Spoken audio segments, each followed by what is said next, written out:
Welcome to the October 28th, 2020 meeting of the Chatham Township Committee.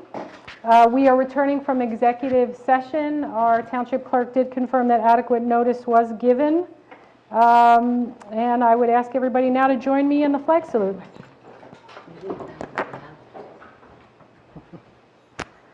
I pledge allegiance to the flag of the United States of America and to the republic for which it stands, one nation, under God, indivisible, with liberty and justice for all.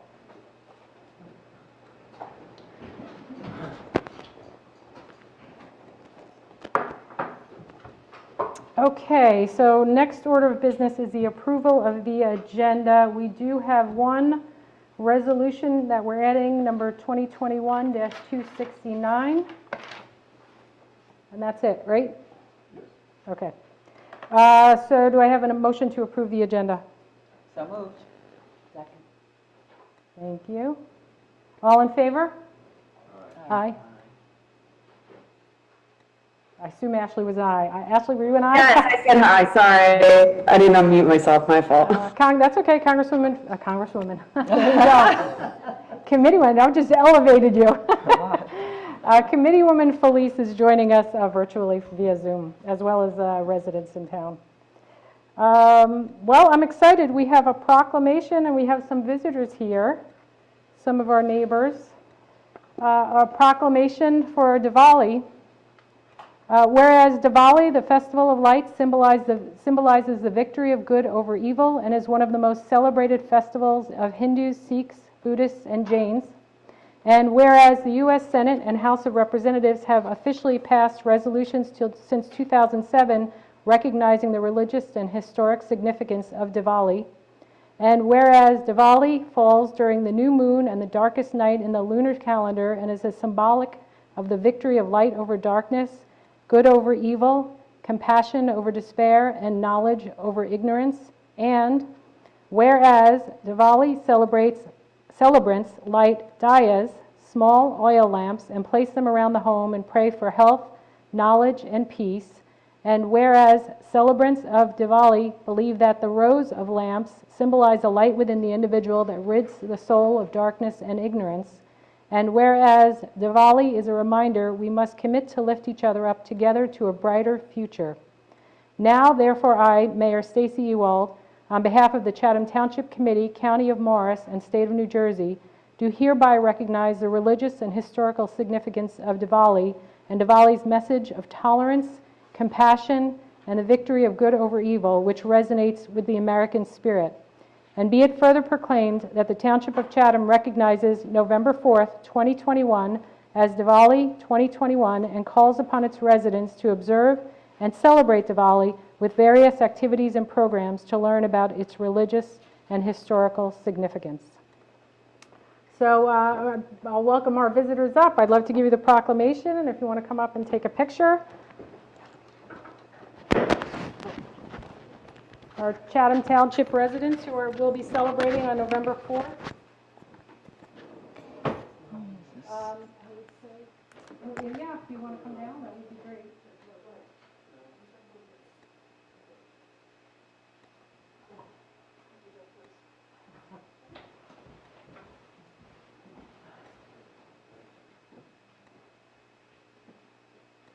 Are you accepting the proclamation?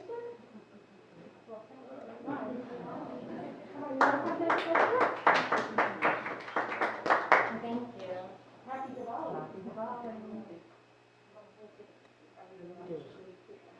Are you okay with the quick mask off the picture? You know, that's what we do. We're back. Oh, okay. So we'll do, once we get set for the picture, we'll take the mask off.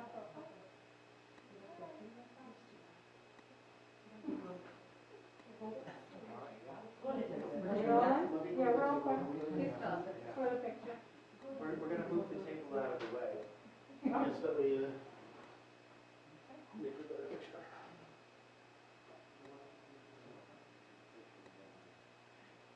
Is that part of it?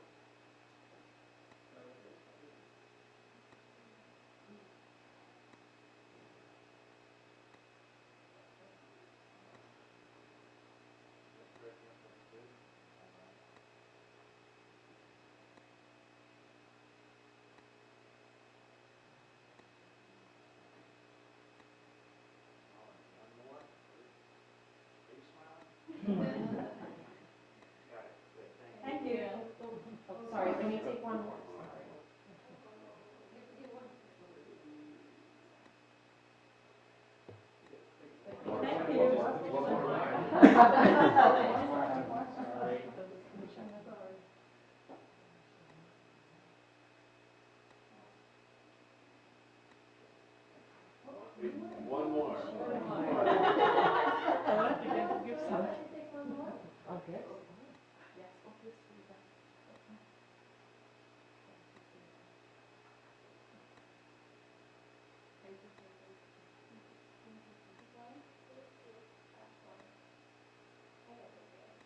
Thank you.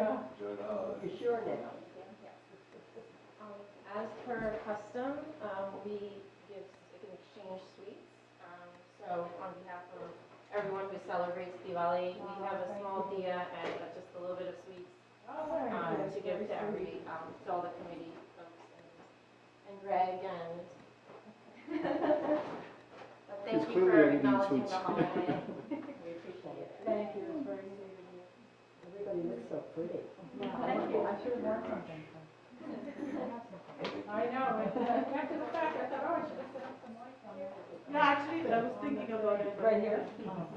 Well, thank you all for coming in. Thank you, we appreciate it.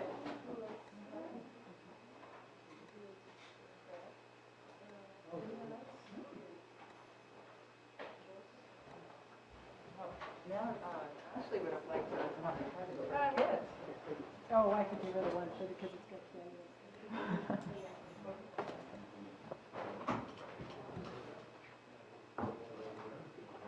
Oh, I think it's only one.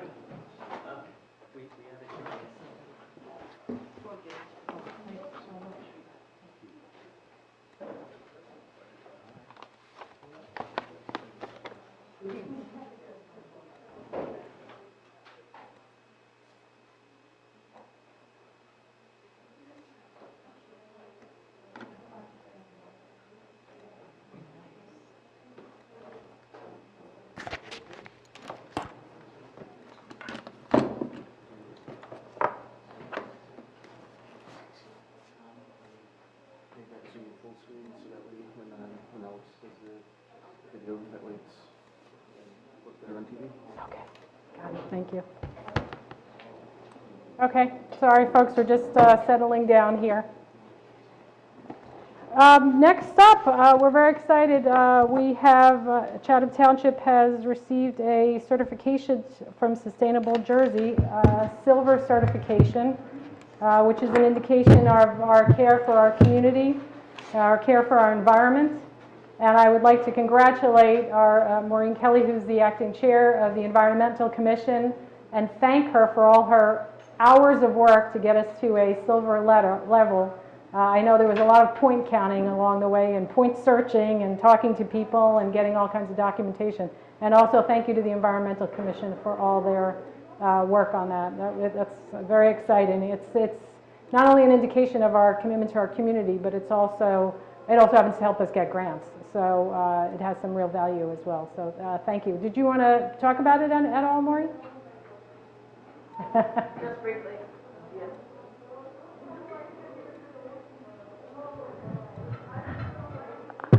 Hi, and thank you for recognizing, it was a lot of work. I do want to thank my predecessor in this, Steve Carroll, who kind of led the way for so many years.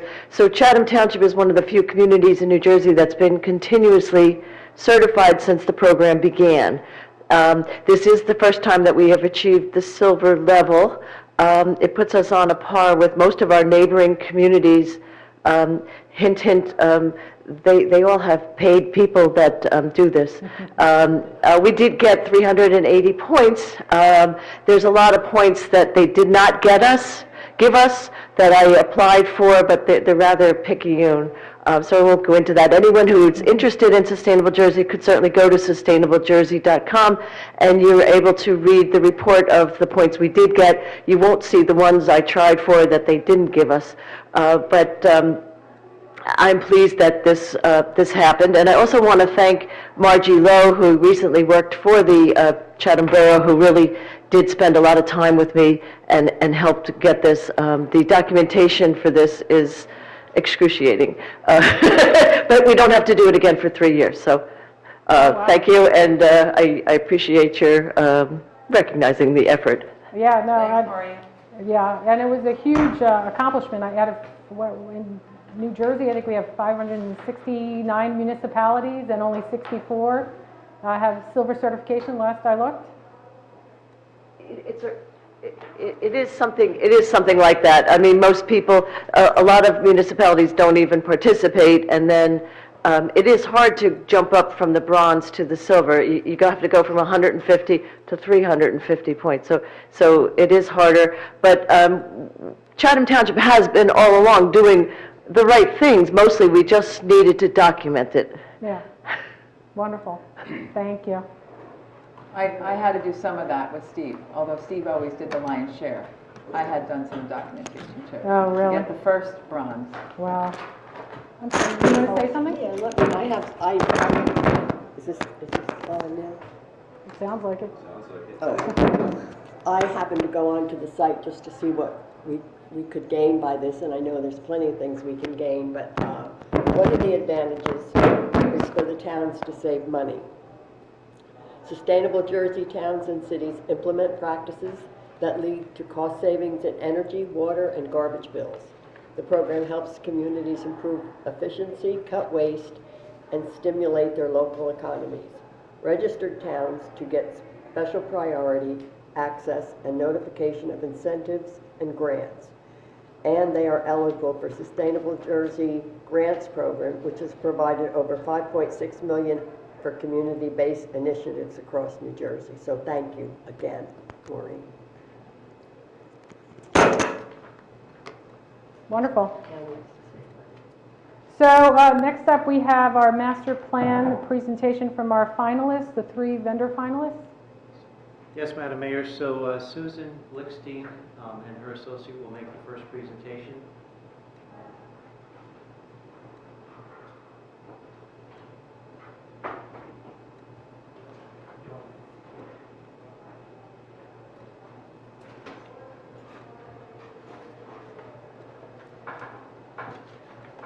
Madam Mayor, Ms.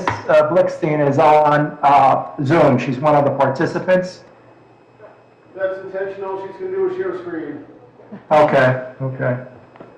Where do you want us to stand? That's what the people in particular. Okay, I didn't know if I can take the mask off. Yes, you can. Yes, you Thank can. you. Yep. Thank you very much. Sure. Madam Mayor, while they're sitting up, may I make a couple of comments? Oh, yes, please do. Okay, thank you. Tonight, the Township Committee will be seeing presentations from finalists for our proposed master plan update. This is something that has been talked about over the last couple of years by the Planning Board as well as the Township Committee last year and this year. This was one of the goals and objectives for 2021 that was established by the Township Committee. Part of the purpose of this is to look ahead and see what is important to the township. We went through round 3 with our affordable housing, and we had comments from many residents that wanted to have a more active participation in the overall discussion about affordable housing locations, and then it morphed into planning. So this is part of the process to get ready for round 4, and this is a 2-year task. On July 15th of this year, the Township Committee unanimously adopted Resolution 2021-201, which authorized the preparation and advertising of the RFP for professional planning services for the master plan update. So the bid specifications were completed in July, and they were advertised at the end of July. When we advertised for it, 18 companies requested a copy of the township's RFP, and the deadline for submission was September 23rd of 2021. 7 companies submitted proposals. A subcommittee, and the subcommittee was Planning Board Chairman Tom Franco, our Township Planner Frank Banish, and myself. We read all of the proposals, and we rated the proposals. 6 out of the 7 companies met the criteria that were established, and some of the criteria included interaction with the public meetings for visioning, meetings with the planning board, and just as important, meeting with the township committee. So we were looking for the willingness to have good communication and multiple meetings with our shareholders and our stakeholders. One of the other key deliverables was that the first part of this had to be completed within 12 months. So the master plan, the interaction with the public, and then coming up with a plan that could be evaluated by the township committee and the planning board, or specifically the planning board and the township committee, would occur within 12 months. So those 6 companies were invited to come in and make visit with the subcommittee and make presentations. And so the subcommittee met with the companies on Wednesday, October 20th, Thursday, October 21st, and this past Monday, October 25th. And based on those presentations, the subcommittees recommended the 3 companies that are here tonight. And these companies have demonstrated significant experience with the planning process. They've also demonstrated significant experience with interacting with the public and helping to craft recommendations and bring forth ideas from the public, and be able to articulate them to the planning boards as well as to governing bodies. And they all have a significant experience with using technology for outreach. So tonight's presentations are for informational purposes only. No decisions will be made tonight. Tonight's presentations will allow the Township Committee time to reflect on the proposals, ask follow-up questions, and then make an informed decision during the month of November. And we have a committee meeting scheduled for November 18th.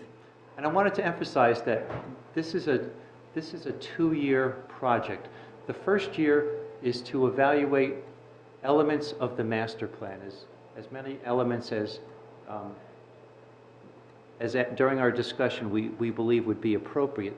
But the important thing, and not the most significant, but a very significant thing, is in 2023 is to craft ordinances for zoning ordinances, so that we have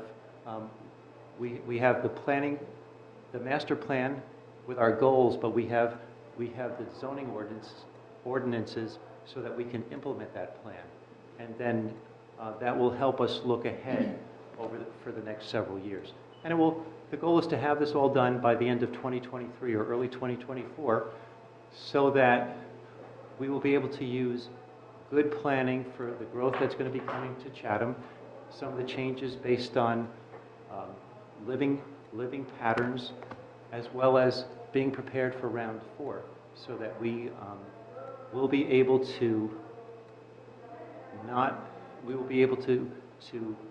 look and make good informed decisions on where future affordable housing locations should be, and how they should be brought into our community.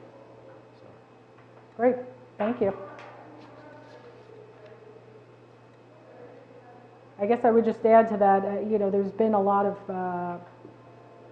things that have come up over the years, and I feel like we've been on hold for a long time, whether that's the disposition of this building, whether that's what we're going to do with the police station, current concerns people have about trees and the tree destruction or steep slopes, and this allows us a comprehensive way as a community.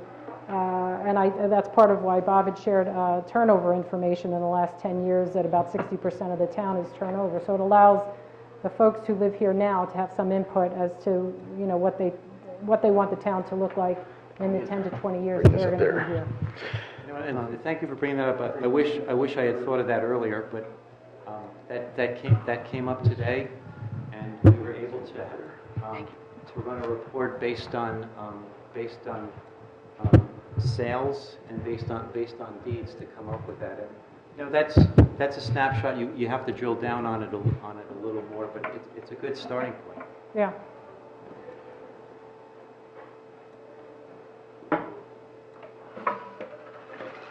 Sorry about the logistics. That's okay. Good evening. Good evening. Good evening. It's a pleasure to be here. We're really excited to talk to you this evening about our ideas and our skills and how we can bring them to bear on your master planning process. It's not going to bother me. I'm just going to, Okay. it's totally fine. You've already done 3 jobs tonight. Okay. Okay. Let me just go to the beginning, because somehow, interesting. That does not want to scroll. I don't see any of it here. So what you're seeing, Yeah, you should see. no, I see the image, but meaning all the stuff that was all over the, that you were worried about getting off the screen is not, Which, the it's people clean. on Zoom will- It's clean, looks good. yeah, it's clean. Nancy is, which one is it? Either enter or Okay, forward. because that wasn't doing anything. Okay, perfect. Okay, great. Anyway, thank you for having us. I want to start with just a little introduction about who we are, and then I want to talk first about public engagement, because I think that's, quite frankly, sort of the linchpin in a successful planning process, so I want to spend some time on that. We will also cover some of the other components of our proposal response, but we were told very strictly no more than 20 minutes, so we're going to keep it to no more than 20 minutes. And I don't want to give away too much, because, the other firms are sitting here listening to our pitch, which I don't know if going first is so wonderful in that context. But you're interviewing three great, capable firms, so that is the good news. We are a woman-owned, very small planning firm. 90% of our work is for public entities. We rarely work for the development community. And 90% of our work is also here in New Jersey. I was born here, I was raised here.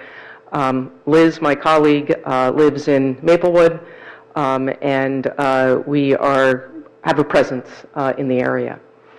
And we really specialize, this is the work that we specialize in: visioning, land use planning and policy, creative zoning tools, engagement, using technology, and meshing it with old techniques and new techniques so that we can reach a broad range of your community. And that is really, in our opinion, the most important part of the planning process, to make the public engagement interactive and convenient for people. We don't use any cookie-cutter approaches. We have designed engagement portals and toolkits for specific projects and for specific communities. You will see your own branding and an image that will come to people's mind as, oh, that's the Chatham master planning process. And so we will create a very defined image for the project as well. But importantly, we also understand the shifting terrain of planning. Anyone that's been in the field for over 30 years has seen the field change drastically. Not only because of technology, but because of affordable housing and litigation, because of COVID and how that's impacted travel patterns and all kinds of behaviors, how it's impacted the retail sector and other commercial sectors, and the changing demographics of this area, which are really quite interesting. So at the same time that you're seeing young families with children move into your community, you also have an aging in place population. This has some very interesting opportunities and challenges from a land use planning perspective. And certainly the integration with resiliency and sustainability. We are now required to do that because of the changes to the municipal land use law. But those are also opportunities to really think about long-term how to make your community as resilient as possible to not only climate risk but other hazards. So it's a really important part of the planning exercise. That's good. That does not work. Okay. That works. So I'm here with my associate, Liz Ward, who is a principal planner and project manager with the firm. I have over 32 years of public sector planning experience right in this region, and also a lot of nerdy academic background. I also do research. I teach part-time. And Liz brings with her over 10 years of experience, all in the public sector, both on the government side and in the consulting world. But I think importantly, she also has sat where the planning board members sit. She's a member of the Maplewood Planning Board and chair of their master plan committee. That's very brave of her. When you do the job during the day, often you don't want to do it in your leisure hours. So that shows her dedication and passion. But we are also backed up by our planning and design assistant, who has a really fantastic range of skills and expertise in building outreach and design toolkits and websites. They would read to you as a website, but on the back end, they're quite complicated, proprietary software-driven packages. She's also adept in design, SketchUp, ArcGIS, all of the bells and whistles that we use to inform planning decisions and to present things visually in plans and to the public. Those are incredibly important parts of the process. Our recent experience in the area, these are projects from the last year and a half, including master planning. And in the case of Madison, we embarked on a brand new land use element, an entirely new vision, set of goals and objectives and assumptions for the community, a brand new historic preservation element, a new community mobility element. And we also used some digital SketchUp 3D modeling tools to help inform that process. And we finished that in 12 months when our very first public meeting was supposed to be 2 days after the COVID lockdown in March. And we still finished it in a year. And I'm not only proud that we finished it within budget and on time, but we really were able to pivot and engage with the community because of the different tools that we use. So as I mentioned, we have a local presence. We do have a baseline understanding of the community, but we also know that part of the process is listening and learning more about the community. Everybody's experience of your community will be different, and it's important that we understand that. So while we bring to this some understanding, we think it's very important, particularly in the first 6 months of the process, to have a variety of engagement opportunities so that people can contribute their ideas, their wishes, what they want to see preserved about the community, what they think the opportunities are, what their concerns and fears might be about growth and development and preservation. So those are all discussions that need to have the time and space to occur. So along those lines, I want to start with just talking about our ideas for township coordination and then community engagement, because they go together, but they, in essence, run parallel, okay? So we envision setting up a steering or technical committee, which would be comprised of key township staff, representatives from the planning board, from the township committee, and from other township committees that you think should be represented in that group. And that becomes a really core working group, and we would envision meeting with that group at least every other month, and we would not put a limit on it, quite frankly. That group needs to meet as often as it needs to meet. The value of that structure is that you have the ability to provide updates every meeting that you have here of the Township Committee, because several of you would be serving as part of that steering committee, or at least one or two of you. Same is true with the Planning Board. You have the ability to have ongoing updates at every Planning Board meeting if it's desired. In addition to that, we would of course meet with the Planning Board directly numerous times during the process, with the Township Committee to provide updates, to get feedback, and to have some ongoing coordination with your consulting planner. And again, we put no limits on that. We've worked with Mr. Banish in the past. We would welcome the opportunity to collaborate with him. and to have him serve as part of the steering committee. But I think that the most important part that runs in tandem with the township coordination is the community engagement. So I want to take a little bit of time to dig into this. Our approach is to provide various ways to interact. So of course, public input sessions, outreach sessions are important, and we would do a series of those. But we also want to provide opportunities for people to have input that might not participate in a meeting of that kind, for whatever reason. Either their schedule makes it difficult, or something comes up, they just can't make it, all right? I mean, meetings are one way in which we can engage with people. But we really like to go out into the community, and we do pop-up meetings. So we would piggyback onto community events or other high-trafficked spaces within the community, and in essence have like a mini exhibits like we would have at a public meeting and have conversations with people. And so catching people in the course of their daily lives brings a different eye to the types of conversations that you have with people and to the things that you hear. And we have found this to be incredibly valuable in all of our projects. So we would be out in the community, you'd be maybe sick of us, but we really have found this to be incredibly effective. And we would pair this with community surveys that could be done electronically, but we could also provide in a more manual format for segments of the community that might not engage with electronics. And at the same time, we would also want to design an engagement hub in a place where anybody can go and get updates on the project, do a survey, provide ideas, look at the latest draft documents or whatever is available, and know when events are coming up and meetings are coming up. So it would be a self-contained master plan portal. It would be linked to the very front of your website, so it's not something that would get lost and be hard for people to find. And we also link back to your website. And we're able to use a variety of apps to make that engaging and interesting, and we change it over the course of the year. So it's not a static tool. It also enables us to assemble a mailing list. So we get the email information from people who register to get updates, and we are then able to blast out information.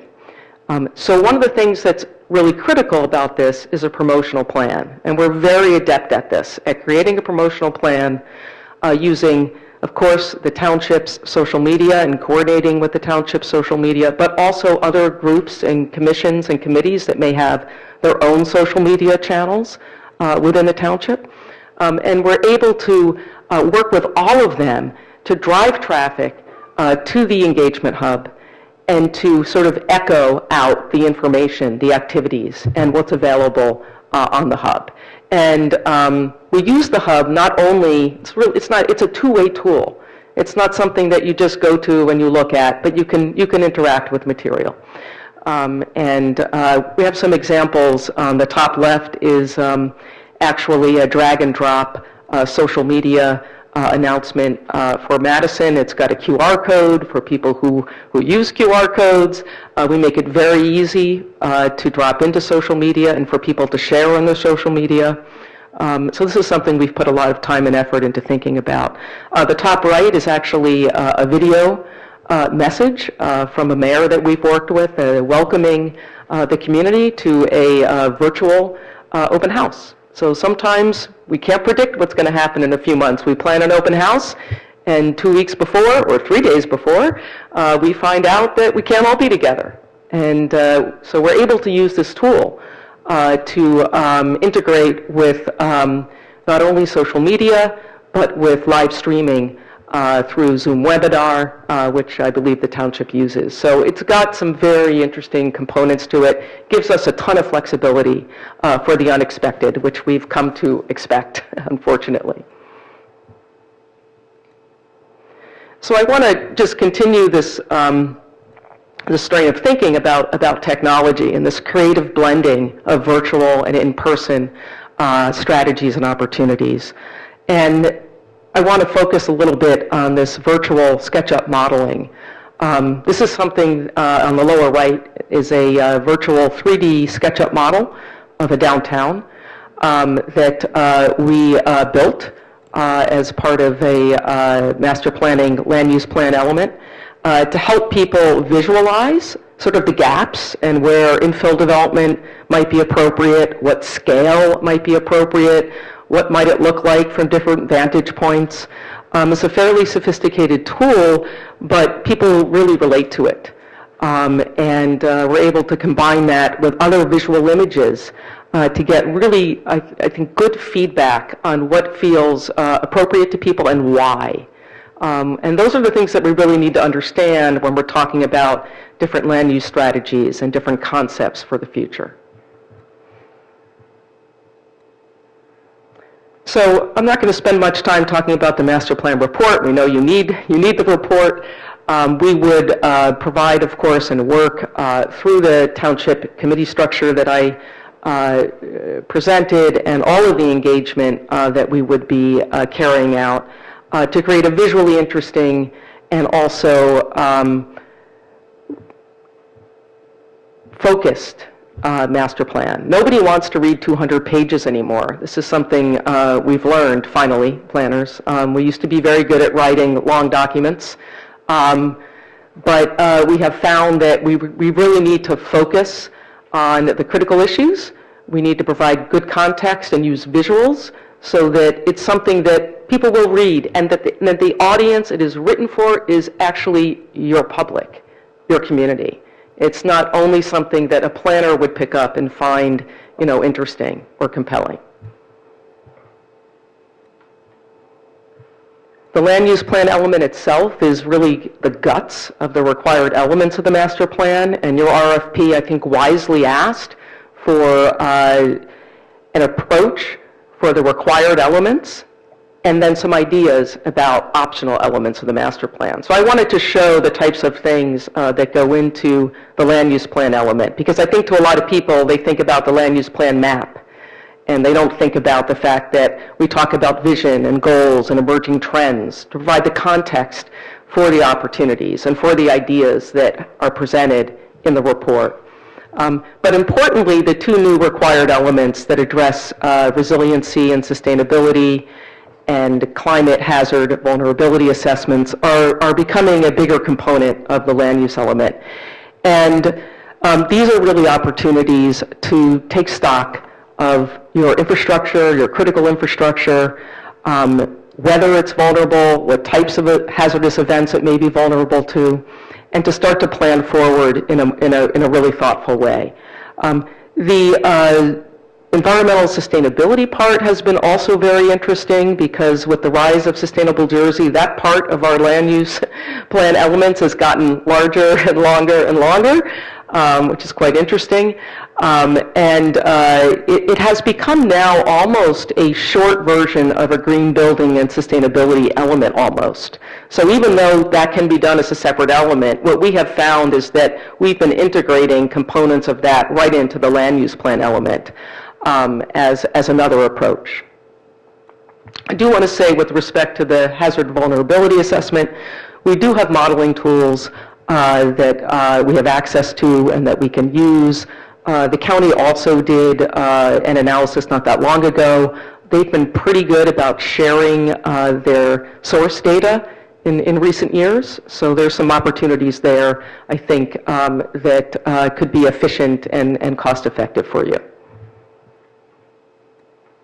In terms of the optional elements, we've identified community mobility and historic preservation as two that we tend to be asked to look at in this part of New Jersey. Your historic preservation plan is rather dated. In 2014, the county did a new survey, so there's a lot of good information and good inputs to updating a historic preservation plan. And we tend to find that there's a lot of synergy between that and what people want to see preserved that comes out of the discussions about the land use element. So there tends to be some overlap.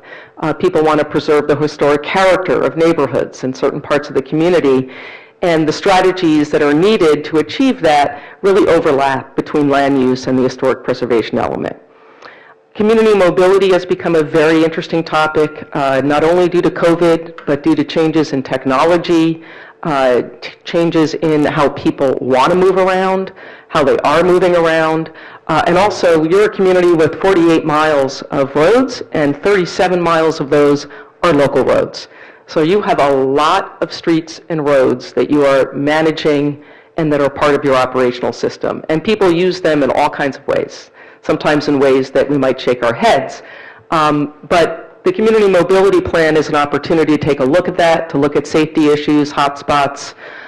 We have very good knowledge of grant opportunities at New Jersey DOT. In fact, we are an on-call consultant with them for some of this work in other communities. So that is something that we see great interest in communities like yours that have a lot of miles of local roads. You have an aggressive timeline. I think 12 months is aggressive, but I think it's smart. I think it's really smart to sustain momentum and to keep your residents engaged during that period. When you get too much beyond about 12 months, it becomes challenging for people to stay engaged, all of us. I mean, I'm not being critical, it's just that's the reality. This will feel like a long project to your residents at 12 months, which is why we need to keep the engagement interesting and keep it varied across that time period. But we think this is the way that you should be approaching it, and we have the capacity to do it in 12 months successfully on budget. This is not an issue for us, even though we're very small. You will see me at pretty much every meeting. We do not have people hiding in the office that are doing most of the work, and then we bring it with us and we sound all smart and all that good stuff. But you know, this is what we're passionate about. This is what we do. I will literally dream about this project. I mean, this is what happens. You live it. If you're really passionate about it, you live a master plan. I didn't get all the white hairs for nothing. So anyway, we think this is, your timeline is a reasonable one and a very smart approach.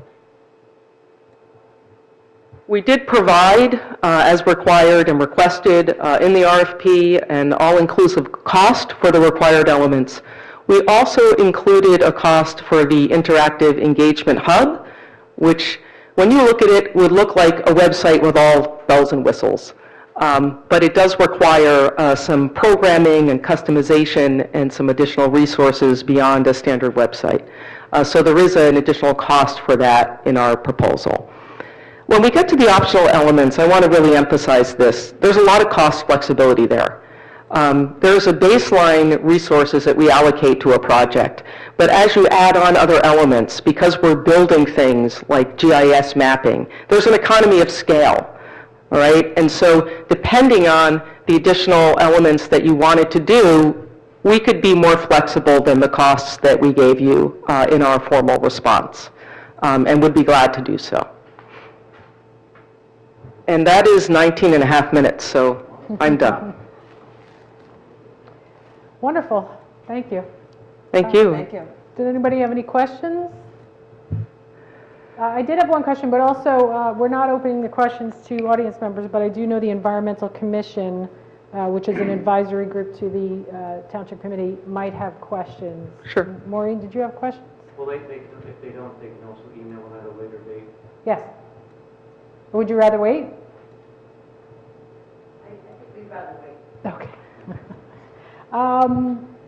The only question I had is, you talked about different ways that you connect with the community. What is a successful ratio for connection? If we have 4,500 households, is it, do you consider it a success if you hit 100, or if 100 respond or 1,000 respond? What's a success? So this is why we use so many different tools, because you'll find one tool will work really, really well, and we might get 500 survey responses, but we're going to look at the demographics of those responses, and then we're going to look at the rest of our engagement options and be flexible. So if we need to, and we've done this in many communities, we have done outreach at schools, coordinating with the school system. We've done outreach at senior centers downstairs here. We have done outreach at youth events. A lot of parents are at youth events. You want to talk to people, you go where they are. So what we do is we try to be flexible and look at where are we getting response? How do we need to adapt based on that? Who are we not reaching? And so there's not like one number where I would say, that's the number. When we do a survey, I want to get as many responses that we can. I mean, I get almost like a little competitive about it and probably drive my staff a little nuts. But that's why we put so much time into the promotional part of this. We will pay very close attention to the response and the demographics of the response. And then if we need to, add in tools because we see that we're not reaching part of the community, we'll do it. So what you see in engagement is, in our response, is like the minimal that we would do, but we would not come back to you for additional fee. We think it's our responsibility to be adaptable and flexible and figure out how your community wants to interact. And that's what we would do. Great. Yeah. I lied, I do have another question. No, you could have two more. Affordable housing, I saw that you did the housing element of fair share plan for Oh, yeah. Madison. Yeah. And Chatham Borough. Okay, in Chatham Borough. Have you served as a special master for communities? I have been asked, and I have not served as special master. I work very closely with many, not only on affordable housing, but on other planning projects. I mean, the field is not, at the end of the day, that big. But I've been involved in every negotiation involving Madison and Chatham Borough. And in Chatham Borough's case, it was the fact that we did a master plan, and we quite frankly had very good timing, and we had already identified an overlay area in the master plan. And so our court process was much less painful than many other communities. And full disclosure, I opted out of continuing my planning with them a couple of years ago. I believe I was with Chatham Borough for 4 or 5 years. I've been with Madison this stint, I've lost count, 14 years. Wow. So, yeah, I tend to, I don't know, I stick around, I guess. Great. Yeah. So you're not, just to clarify, so you're not currently working with Chatham Borough? I'm not. Nope, and I haven't for several years. Yeah. But I do have an understanding of the school system, the library, some of your shared community facilities, because of my work there, which I think is relevant to point out. Great. Yeah. Do you have any other? The Environmental Commission, I just want to say one thing, that we've worked very closely with volunteer commissions on master planning projects. Whether that's historic preservation, tree, environmental commission, parks committees, you name it. It depends on the additional elements that you want to do and the expertise that needs to be pulled in to address those topics. And so that's something we're very used to doing. We're comfortable doing it. And we have a lot of affinity for the volunteers who put a lot of their heart and soul into the community. Yeah. Great. Susan, thank you so much. We appreciate it. Thank you. Thank you.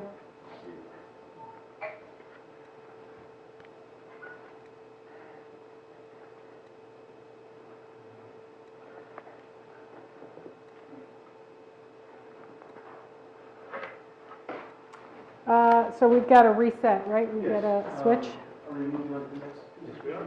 Okay, who's next? H2M. Yep. You guys want to take like a 3-minute break while they set up? If anybody needs to stretch. Okay. Just going to step back for a couple minutes. I just want to. Just going to step back for a couple of minutes while they're setting up.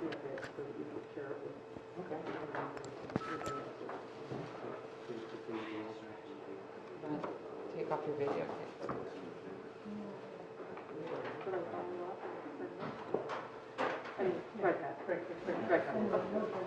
And is someone here from H2M or? But she said just Okay. It was very sweet.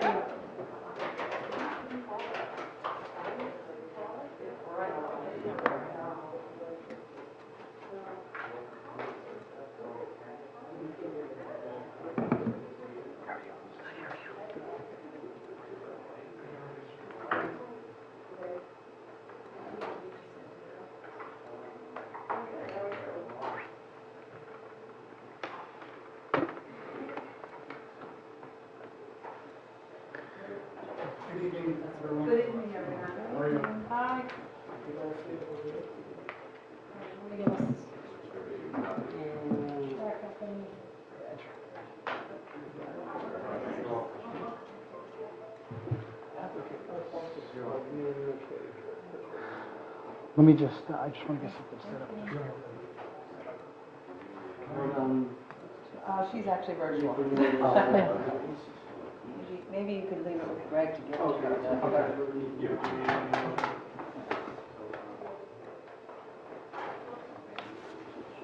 Munching on some of those sweets.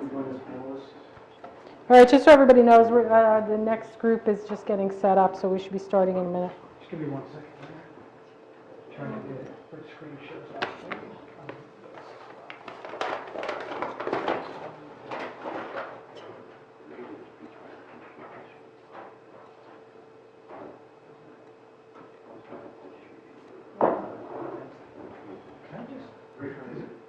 I'm trying to get the screen to show up here as well.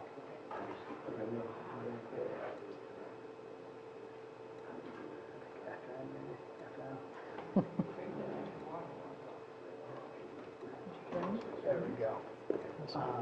Yeah, thank you. Appreciate it. Can I do it?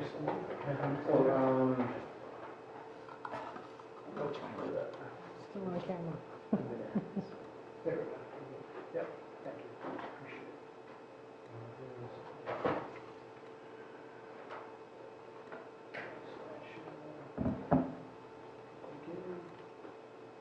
Oh, now, let me pick the right screen. Just go back.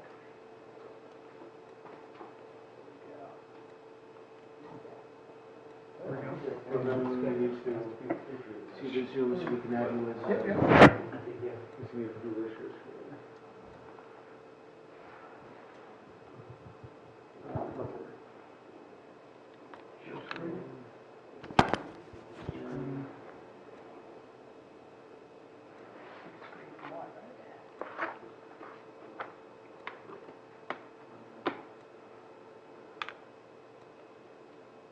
All right. Great. How do we I- do it, so? Well, I don't see oh, now it's coming up. Okay. It looks good. Good? Yep. Good evening, everybody. My name is Senugita Chivan, SAN for short. I'm from H2M Associates, and I'm joined this evening by my two colleagues, Ryan Conklin and Paul Kinsella. I would ask both of you to join me up, please. So, I first of all, let me begin by thanking you for this opportunity to present. And H2M, I would like to give you a brief idea. Paul, can you help me navigate this? So, H2M is a full-service architecture, design, and planning firm. The three of us planners on behalf of H2M come with diverse background. My background, both public sector and private sector. I'm actually trained as an architect, have a master's degree in urban planning from University of Michigan, Ann Arbor. I've been practicing planning for more than 20 years, almost 25 years, and prior to that I practiced as an architect. So I come with a strong design background. Just before joining H2M, I was the planning director for Middletown Township in Monmouth County. So I've been on both, been on your side of the fence and then also as a consultant. So that I'm very proud of that public-private sector experience, and I bring that expertise to my current position as a practice leader at H2M. Ryan is a planner with extensive background in GIS, hazard mitigation. He also has worked in both private sector as well as public sector. He was the planning director for Montville Township in Morris County. Paul has extensive community development experience, and like Ryan and I also has both public and private sector experience. H2M as a firm, we offer our clients the benefit of a full under one roof consulting network and a full range of professional services. So you name it, we have it. And what that gives us an advantage in all our projects, and I'm speaking from experience, is that we can pull in from our different professionals for different projects, which I think is a cool thing. We don't need to we have a full GIS department. Ryan's expertise is GIS. So that's one of the things that we offer to our clients. And we believe in partnering with our clients. So once we start a project, we are in the vendor. We are the professionals who are a part of the township team, so to speak. So next slide, please. So we're based out of Parsippany. It's located in Morris County. We've been, so we are local. I live in Morristown. Ryan lives in Long Valley. Paul lives in Parsippany. So we basically are local, and we've done extensive work in this area. We are currently the planners in Mendham, Washington. We very recently finished the zone master plan and zoning ordinances for Pequannock, Westfield, which is 2 towns over. I was the borough planner for New Providence for many years, 10 years ago. So very familiar with the area. And now I moved from Princeton to Morristown, so I'm local to this area. You know, that proximity gives us, I think this proximity gives us the ability to answer and be present for our clients' needs. Next slide. No, this is fine. So one of our project philosophies are preserve, enhance, and evolve. I think our proposal says that. And with preservation, what we mean is existing neighborhood characters need to be preserved. What's enhanced is building facades need to be enhanced. Maybe there are some streetscape improvements. That's an enhancement. Evolving land uses based on the economic trends, the current trends, land uses evolve. So what is existing needs to be preserved, and then within that existing framework, we try to be creative to give a plan.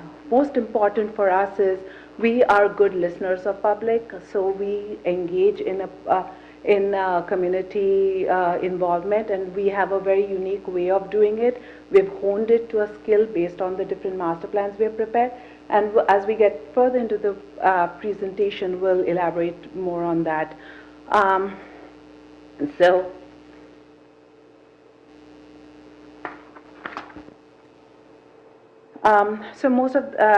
the next thing is community meetings. So, you know, all the different plan elements that we have mentioned will be developed based upon the existing condition. The most important aspect of that is community input, and we will have 3 community workshops. We also want to have stakeholder engagements. So you will use different mechanisms to get public input so that this is more of what the public wants. And that's the key in our proposal. I will pass on to Ryan to talk about community engagement. Yeah, absolutely. So, I'm Ryan Conklin. Thank you for having me. So, our approach is really, we take an immersive community engagement program approach where we really look at different types of opportunities, different ways to communicate throughout this process. I think that, you know, the master plans of old have really gone by the wayside. I think there's a higher level of expectation now anytime you're doing a master plan process. And we really, you know, have come up with a program, an approach that I think is really reflective of the current times that we have now. We definitely capitalize on the existing communication infrastructure, to which you know, the township seems to be pretty advanced on, and then we build off of that to come up with a multifaceted approach towards public outreach and public engagement. So not only do we look at community workshops, but I think it starts kind of with, the communication starts, I think, with the way we kind of formulate the, I call it the steering group, or steering committee. When we do these master plans, we feel it's very, very effective to have a group of folks that work intimately throughout the process in the form of either a master plan subcommittee or a steering committee to help drive the process and have a a highly consistent communication with that group. And then we also look at a larger group, which we consider stakeholders, and look at opportunities to meet with them, whether that's recreational groups or schools or what have you, or Chamber of Commerce, and have routine meetings, but also look at having kind of one-on-one conversations so we can have a deeper level of conversation rather than just the higher level conversations that you tend to have at community workshop meetings.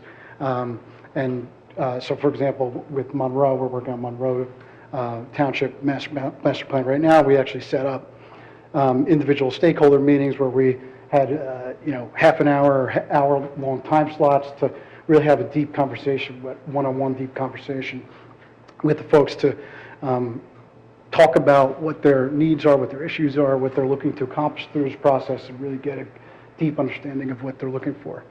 On top of that, we have developed a way to kind of work with the social media platform that the township has. We use public input, and Paul will go into the details of that after I'm finished here. But it starts with, I think, a lot of public open dissemination about the process, really thinking about how to, whether it's cross-link with other websites, or do an op-ed in the local paper, or those types of things. So we've taken, and again, it's all based on what your community needs are, but when we go through the process, we'll talk through with the subcommittee to identify where these opportunities for specific public outreach may lie. And then we couple that with the public input website, which is kind of the online platform for the process, which gives us the ability to do a number of things from a public dissemination and information standpoint, but also it helps us. And why don't we, Paul, you can go, because we'll talk about that. But yes, thank you, Ryan. I'm Paul. So, in building off of what Ryan said, we use publicinput.com as our sort of subcontractor in this, our platform, because we've used them for a number of years on numerous master plans, and so we've really been able to kind of fine-tune our relationship with them. We're a certified partner, so in pretty constant communication with them, have been able to really see what's worked, what can be improved over time. And really this allows, it's both extremely user-friendly on both our end as well as the public-facing end. And so we use this really as our project website. So you'll see, I believe in our proposal, there's the link to our Leonia public input site, where you'll be able to see how, what we use it as is really, this is as full transparency, and be able to really garner as much interest and keep residents up to date on the process, where we are in the process, when future community workshops are.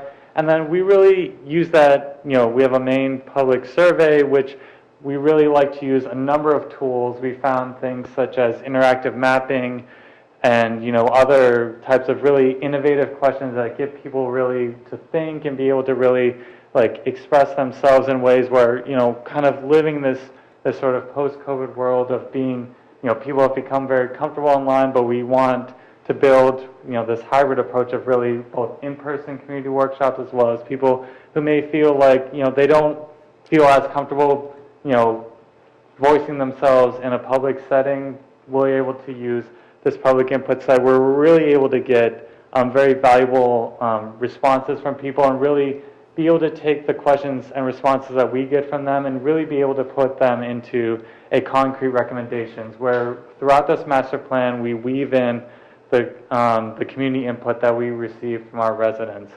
So not just through the workshops, but also through the survey, and really we're able to create a database of responses and really kind of help build a consensus that we get from the community, to really, so that the community really feels that they've been heard, and that we continue to release interim reports. We'll have summary reports up of every community workshop that we have. We write a summary report, and then that goes up on the public input website.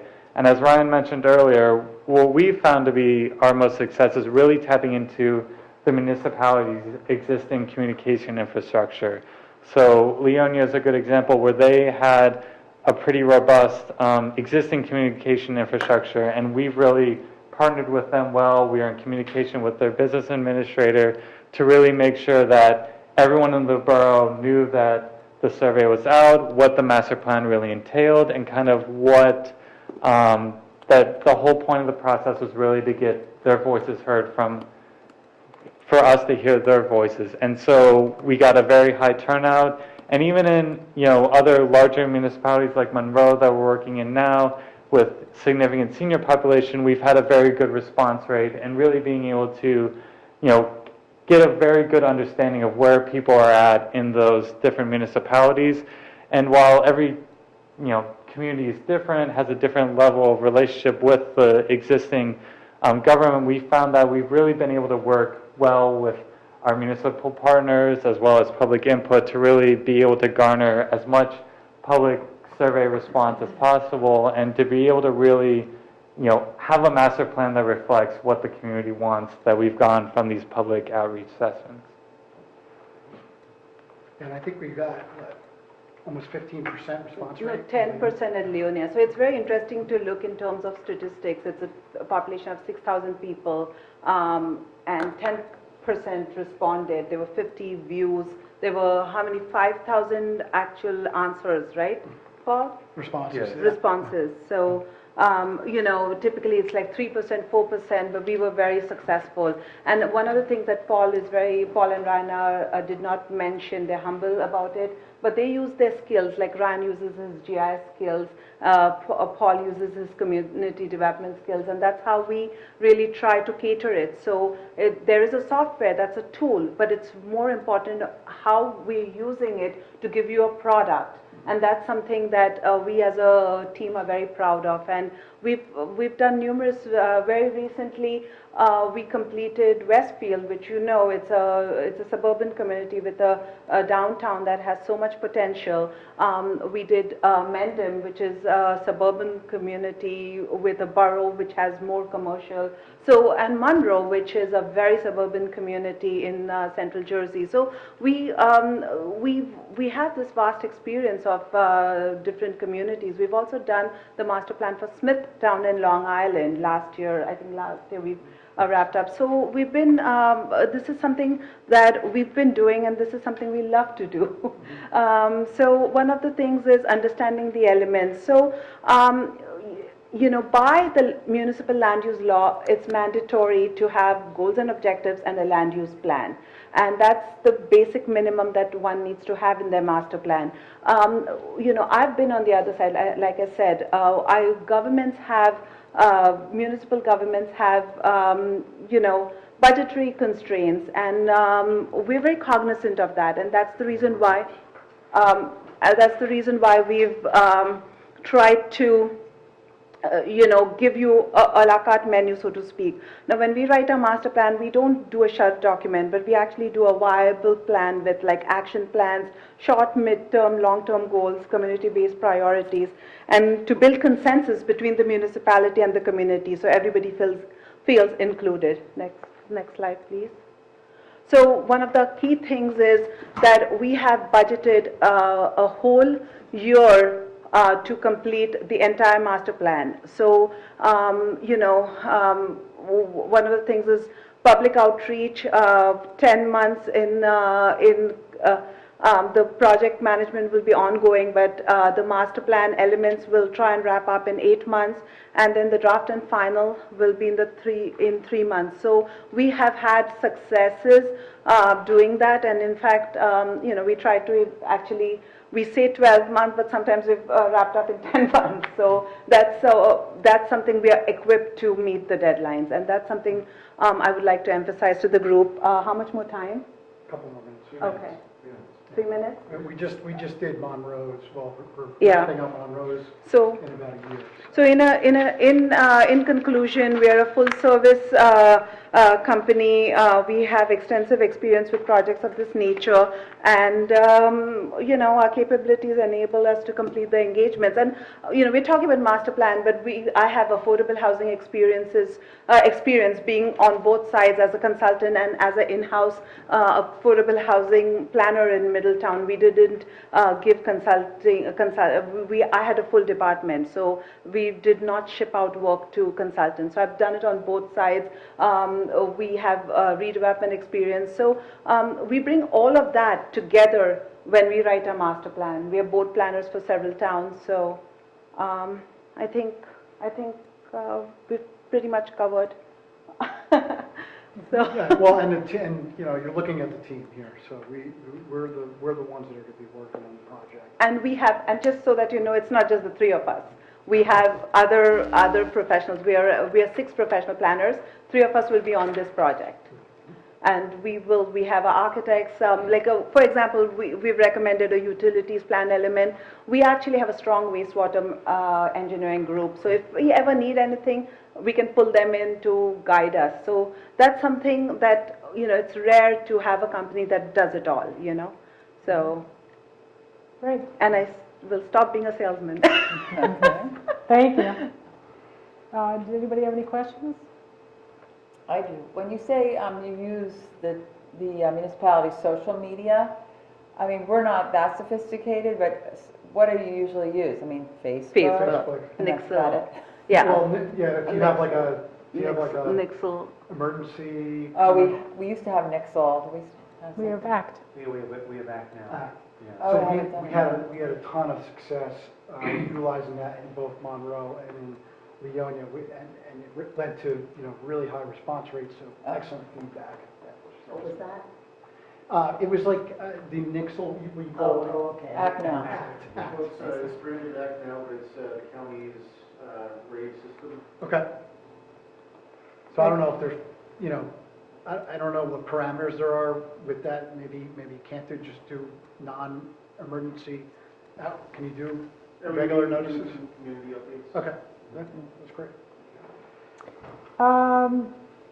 I guess I asked the question before, I'll ask it again. Have you served as a special master for any towns? I haven't served as a special master, no. But I have defended towns. I have negotiated for my towns very successfully, but not served as a special master. Okay. I had an opportunity, I didn't take it. So not that nobody offered me, I just didn't want it. And then I should have asked this question before, but do you then help, after we go through this whole process, you help craft some of the ordinances and Absolutely. related? So, because I was looking at the watch, and I didn't mention that Bob didn't put that time limit on us the last time. But one of the things that, I've written in the proposal as well is when we write our master plans, we write with implementation strategies. We have a matrix. So everybody is held accountable, so it's not going to be on the shelf. So, and that's what we did. When we finished Pequannock's master plan, we actually, a few months later, we drafted their ordinances. We just wrapped up that project. Ryan's work will be starting on Mendham. We wrapped up their plan, in June? And Yeah, will be, so we're writing the ordinances so right now. we are very clear in the master plan. Everything is implementable. Okay. Wonderful. Just to clarify one point, you mentioned Mendham a couple of times. Are you guys working with the township or the borough? Township. So a little more similar to. Yeah. And that's something, in the 20 minutes I didn't get a chance. Well, it was 20 minutes, so we could have time for questions. from the Of township course. committee, and then you could, No, I'm answer just joking. questions. I'm joking. I was trying to cut it down to 15, so. I actually told Ryan and Paul, I talk. You guys, please, I'll just do the introduction. You take it from there. Pithy is not my operative word. Great. So, was there Was there anything else? was there another question? I was curious about whether it was Linda or Oh, okay. Wonderful. Well, thank you. Thank you, for thank you, the opportunity. thank you very much for the opportunity. Yeah, there was an extra one. I give them. Oh, then that one would be for Bob. Just one of those members, I told them, they knew. Did the Diwali proclamation pass? Yeah, that was very, very warming. You know, that's my holiday too. Oh, yeah, would you like a treat? They gave us a brought treat. treats. Oh, wow. Yeah, they're really good, I tried. Happy Diwali. Happy Diwali. To the folks on Zoom, we're just waiting to switch over to the next presentation.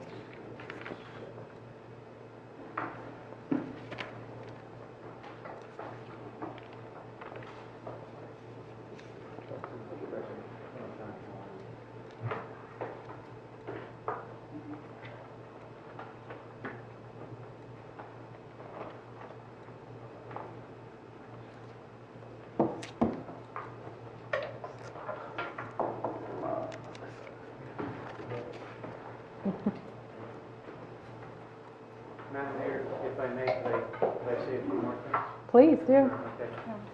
Just so that the Township Committee knows, as well as the residents who may be watching, the subcommittee spent an hour and a half with each of the companies that had submitted proposals to the township. So we were able to we asked 23 questions to each of them, and we were able to have a nice rapport, a good give and take. And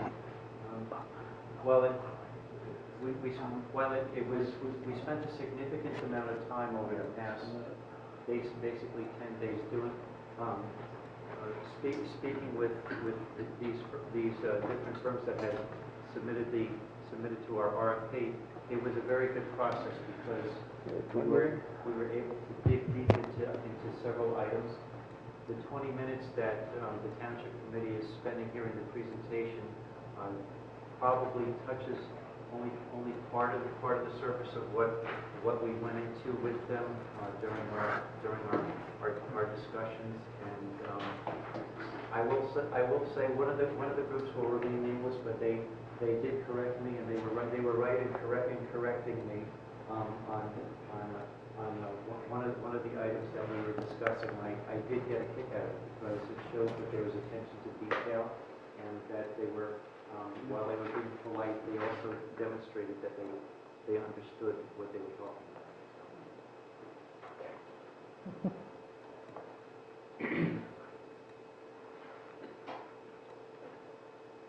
You ready to roll?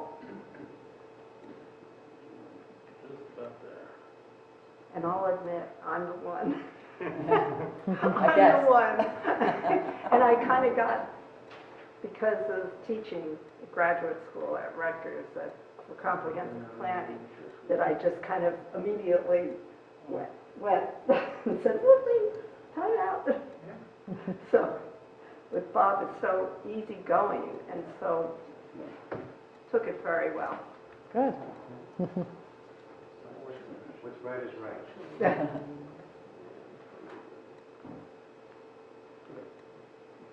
It doesn't often require correction. No, I'm sure not.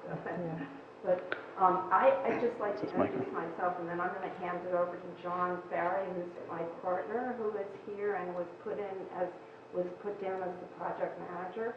My name is Susan Gruhl, one of the named partners, and we're very, very pleased to be here and to have been chosen to make this presentation.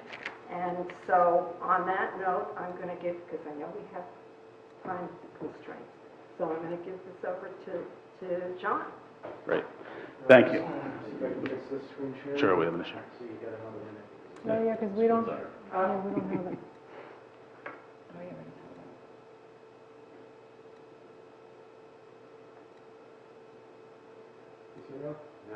Now we do. Yep. Alex, good?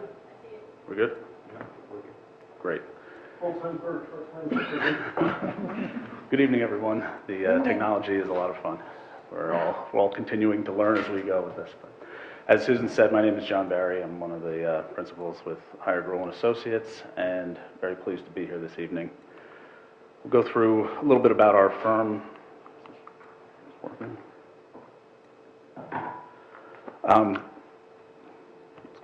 Sorry. All right, technical difficulties were resolved.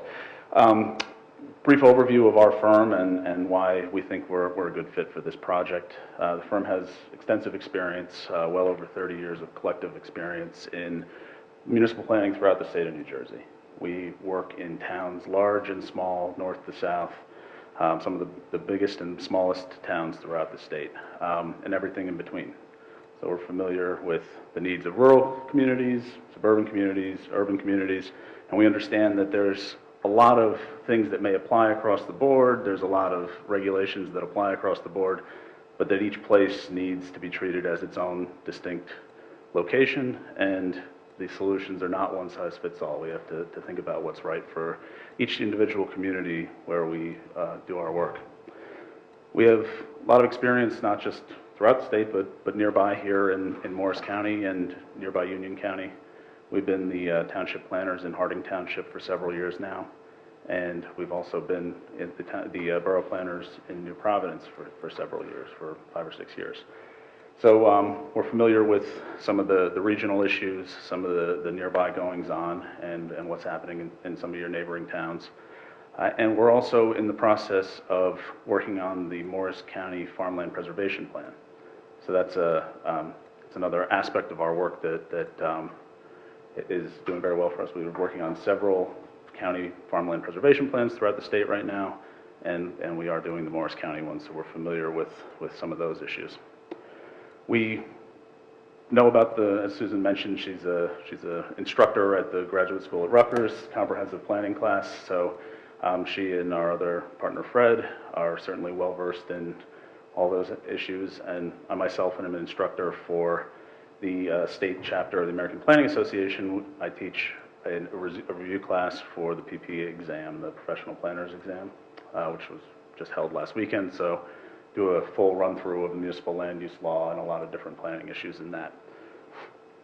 Some of the other things that I think really make us a strong candidate are the fact that we like to blend in technology into our work and a lot of graphic representations as visual aids.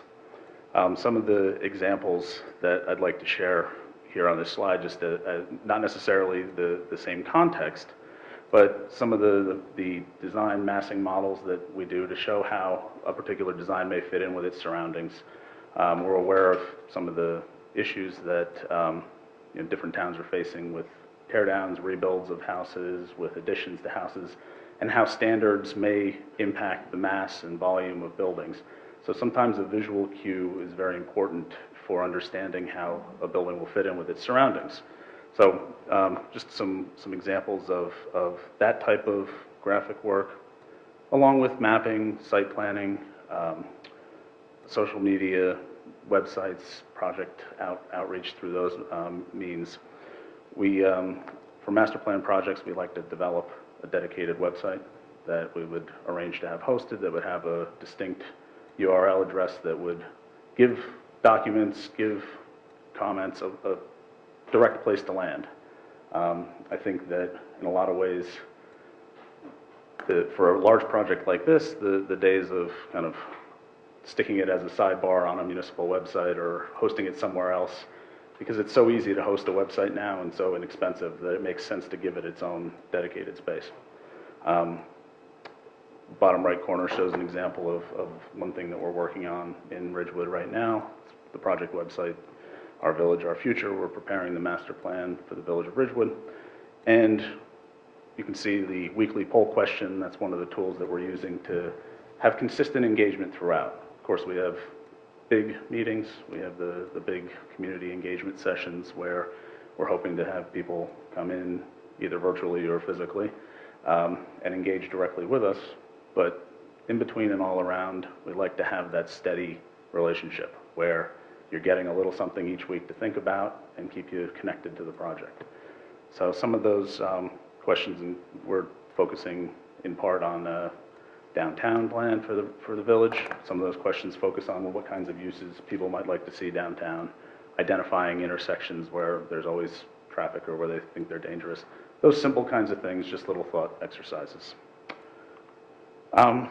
In terms of our approach to Chatham and some of the issues in the township, we understand that the major issue, as it is for a lot of towns recently, has been affordable housing, and you've gone through that process. The third round is kind of settled, and we're moving forward from there. But we understand that we always need to be thinking about the future, looking forward, and as part of the land use planning and recommendations related to conservation, future land use, we always have to think about balancing those potential pressures in the future. So identifying locations that we may think of if there's a need in the future for additional affordable housing, and then continuing to target those great opportunities for preservation that the township has really thrived with. Like I mentioned, some of the issues that are not unique to Chatham, but are certainly we're hearing more and more about in townships with some of these characteristics, are the issue of infill development, tear downs of older homes and rebuilds with much larger homes, additions to existing homes on the same, and what those impacts have in terms of the physical environment, how houses relate to each other, how they relate to the street. So thinking about how all of that fits together and what tools might be able to manage that in a way that's best for the township. So continuing along those lines, the open space and recreation plan, which was recently adopted, would be an important consideration, integrate it well with the other master plan elements, continue to look at the environmental resources, preserving the rural ambiance of the township.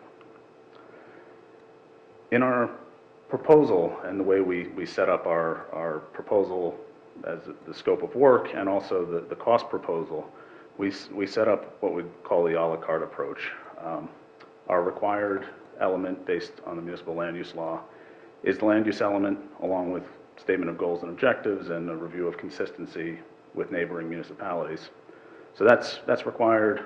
The housing element, as I said, is done and adopted, so we would just ensure that we're in sync with that we wouldn't be proposing any additional work on that front. We think the conservation element and natural resource inventory is certainly a very important component, very important element for the township. The circulation element to ensure that we're in sync with the land use element. Community facilities, take a look at the needs of whether it's schools, police department. Understand there may be some facilities issues that have arisen and may need to be addressed. So looking at spatial locations, where can a new facility be built or a facility be expanded, and looking at some of the different programs out there that may help with funding or those types of improvements that need to happen. Historic preservation is another aspect of the plan that we think would be relevant and important for the township, so that would be another element that's recommended. Utilities and recycling are both fairly straightforward, but are certainly important on their own. And sustainability is a big part of what we try and do as planners. Our best practices today, all the scholarship, conferences, anything you see out there in the world of planning has sustainability involved in one way or another. So that weaves its way through each of these elements, but is important enough to have a dedicated element that usually includes a green building component as well. In terms of the overall approach, we would begin with a kickoff meeting with a subcommittee, whoever is deemed appropriate to be involved in that meeting by the township, and go through kind of setting up our roster of contacts, setting up the outline of how we'll proceed with the public engagement in terms of the different meetings. The proposal included 3 specific public meetings, along with up to 5 planning board meetings and up to 5 council meetings. Depending on the structure of how you want to work, we're certainly interested in finding ways where we can collaborate and make sure we're all working in the same appropriate framework. You may not want that many council meetings, you may not want that many planning board meetings, but within our proposal, the level of effort as long as the level of effort remains the same, we'd be happy to rearrange those meetings, have another public engagement session that's a standalone function, piggyback off of another township activity where it may help to appear. So we would work through the best way to utilize that time and your resources to the most effect, so that we're not locked in and say we must be here for 5 committee meetings. If you don't want us here for 5 committee meetings, we'll work with you. So the public meetings themselves, we would have and of course subject to our virtual versus in-person world in the coming year, we'll have visioning exercises where we'll have design charrette workshop style activities where we'll have materials printed out or virtually available for people to mark up, engage with. We'll have members of our team who are on hand to discuss particular issues. We could set it up thematically by topic. There's a number of different approaches, and we can tailor that to what works best for the township. And then we'll go through additional meetings and come back, show that we've heard what's been said, evolve the conversation, produce draft recommendations, and then refine those. So an iterative process, which is what planning typically is in terms of the back and forth. We'll also conduct stakeholder interviews. We'll meet with folks, calls virtually, however makes sense at the time, to get input from your different departments, different professionals, other local committees or groups that may have important voices in the township. And we would look to you and your staff for guidance on who those folks are, so that we're hitting all the right notes. I mentioned a lot of the digital outreach component in talking about the tools, so that would certainly be ongoing, the website, the questions. We're using Instagram to great effect, a dedicated account paired with the website so that there's synchronization of that content. So that, and then depending, I know the township has a Facebook page, so we can integrate all that across the board, so that people are maybe approaching from different platforms, but they're getting the same thing regardless of where they come from. I reviewed in brief the land use element, and I think at its core there's the basic review of existing conditions, recommendations for how to move forward. The key issues, I think, are the future of affordable housing, future of preservation, and looking at some of the infill and design issues, and then also looking at how we can sustain and support your great commercial cores. Because you have a few little parts of the township that have a lot of great commercial activity, a lot of well occupied, a nice diverse set of local businesses. So we want to make sure we give a lot of attention to that as well, to make sure that there's nothing in zoning or in land use policy that's standing in the way of those continuing to evolve. For instance, sometimes your lists of permitted uses get a little stale as things emerge, other things fall out of favor. So we always want to make sure that we're staying on top of the latest, and that recommendations for future land uses allow for the commercial areas to evolve with the times.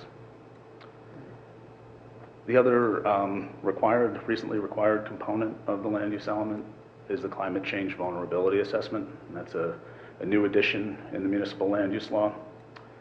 The state, NJDEP in particular, has a lot of resources available to help with climate change modeling. A lot of that's related to flooding events, sea level rise, but it's certainly applicable in areas with rivers and other environmental concerns. We're part of a team. The project is called Resilient New Jersey. It's a many consultant team. We're working with that group, and one of our roles on that team is to develop toolkits for towns to approach resiliency. So whether your issues are, and depending on the type of town, heat, wind, flooding, rainfall, just coastal issues, but depending on where you are, there's applicable tools, and that's an enormous project, multi-regional project that is going very well and has been a great experience for our firm. Conservation and natural resource inventory. Again, this is making sure that all the data is up to date. We have a clear view of the environmental resources in the town, the areas that are most sensitive, most in need of protection, preservation, and that the various conservation methods are explored, including funding sources, which I know that the township has had great success with in the past. With regard to circulation element, we'll look through, make sure that we take a complete streets and multimodal approach. I know that there is a document that's prepared. I'm not sure about its status. Was it adopted, in fact? It got to a final stage, Yeah. it never was finally Okay. adopted. So I think we would, work from there, pick up where that left off, and continue to look at some of those best practices that are consistently evolving. And the little graphic down below is kind of says it all in a cute way, that equity means that there's opportunities available for everybody, not that everybody has the same opportunity, but an opportunity that's tailored to their abilities and their needs.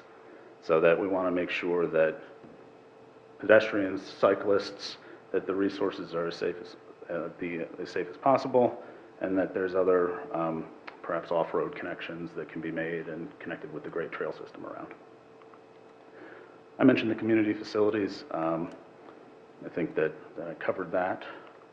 Historic preservation, begin with a review of what's been done. The 1999 historic preservation element is a very good resource, so we would confirm that, review that inventory, make sure that nothing in particular has changed, then move forward from there with recommendations for future preservation actions. Sustainability, I talked a little bit about. I think this is, as I said, one of the more interesting areas. We look at the environment, look at the economy, look at social equity needs, look at all of those things in concert in terms of talking about a sustainable community.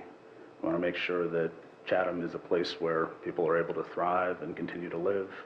And that can take on a lot of forms, but some of the stormwater management resources that are out there that are becoming required as a matter of course by state regulations, but you can always go a step further, and when you have development, you always want to offset it with green resources.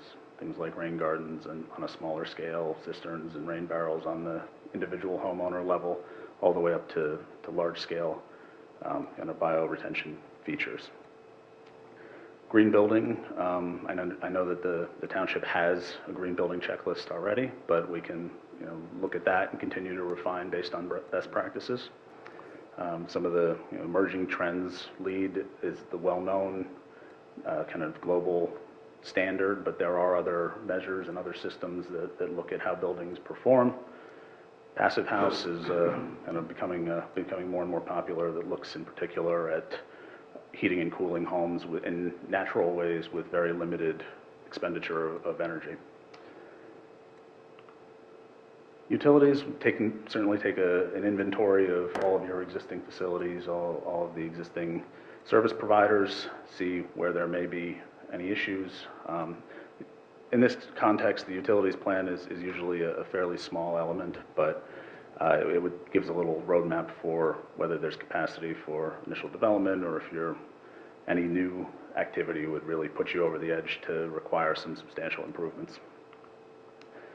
And then the recycling element is also a fairly small and fairly straightforward component, but there are this world is changing fast right now because there's a lot of variation in the market for plastics. There's been a lot of aspirational recycling where people may be recycling things or putting things in the recycling that are not necessarily recyclable. So there's certainly a strong educational component that goes into this, and that's something that is important to us as planners, and as a pure planning firm. We're just planners. We're not engineers or architects or landscape architects or surveyors. We're planners, and a big part of what we like to do is provide information, help to educate people. With the website that we prepare for projects, we include some simple educational resources that would be accessible to the general public in terms of what is a master plan, why are we doing this, which is a straightforward question, but is important to remember. So that's a run-through of the project. I think we're anticipating about an 8 to 10 month time period in terms of the preparation of the plan with the elements that we described. And then, depending on meeting schedules and draft reviews and things like that, it's usually a couple of 2 to 3 month process to wrap it up from there. So our target would certainly be a deliverable in the fall, and then a final product that could be adopted by the end of the year or right at the beginning of the next year. So that's what we anticipate, and our approach and who we are. So thanks very much for having us. Thank you. Thank you, and I just want to reinforce just a couple of things that John said. One is that we view the master plan, in addition to the statutory requirements, that it's really an issues-related document, that it really focuses on those issues that really have been identified not only by the township, but by the public. And that's where the public input, and as John said, we are so believe in public input, and as much as can be, some people just don't want to participate, but as much as we can. And where we find are different eyes, oftentimes when we were doing the Jersey City master plan, we had the schools, we had school kids, where we would put out an aerial, and we'd say, where's your school, and how do you get there? We did it in New Brunswick too, actually. And how do you get there? And where do you play? And is it easy to get there or not? It's amazing the different responses we would get based upon the different eyes. And the seniors would have a different perspective, and people that commute would have a different one as well. So it's so important to listen, to hear what everybody says, and then look at the master plan as an issues-oriented document that really functions as a public relations document as much as the statutory requirement too. It's got to be something that somebody wants to pick up, that's user-friendly, that everybody can look at and not get into the technical jargon. That's why the graphics It's got to look good. is so important as well. Yeah. So I'm sorry if I went over the time because I jumped up. You actually had a few more minutes. Oh. So. Oh my goodness. Well, on that. You did well. You were concise. Did you say you had a question, It's Celeste? kind of probably a silly question, but what are infills? Oh, when we talk about infill, it's not so much expanding on the edges, but it's new things popping up between other things. So it could happen where you have a larger lot than is typical on a street that gets subdivided, and then you build a new house in between two other ones. Yeah, that's a little jargony, but it's what we talk about. I have a question. Yes. So you're the only one who spoke about using AutoCAD to get kind of an architectural rendering of how a house would look with the bulk requirements and the zoning. Is that unusual? Since you say you're pure planners, you don't even have an architecture branch. So I haven't Right. heard that. So we do, one of our partners has a background in architecture as an undergraduate degree, never been a practicing architect. So we're not qualified to design a building. But in terms of the massing tool, where it's rudimentary, the dimensions are what they are, and this is what the space it would fill. It's something that we found to be very effective. You're saying the space would fill even on a lot, like you had a photo of a downtown where you had an older building and then a bigger modern building, but you could even do a lot like quarter-acre lots or half-acre lots, and then look at the setbacks, changing the setbacks or the height or something. Yeah, and we've done a few studies like that for a couple of towns in Monmouth County, Allenhurst, Fairhaven, where else? We did it in New Providence as well. We did a study like that. New Providence had Yeah. an infill issue and homes, and we've used the AutoCAD and the other types of massing technology to be able to show, and that's one of the pieces that we talk jargon, but nobody translates. What does density mean? Okay? Right. What does that I mean? mean, I think infill's huge for us, actually. And that's where we try, to the extent that we can, is graphically show what we're talking about. And we've done that. We did one where it's just the homes were too big. They were getting too big, and there were, because of the history of the zoning, and it was just a little bit crazy where there were open porches on the second floor, and they wanted to fill in the porch, but so Right. then you have a larger vertical wall on the side yard that affects the adjacent Yeah. house.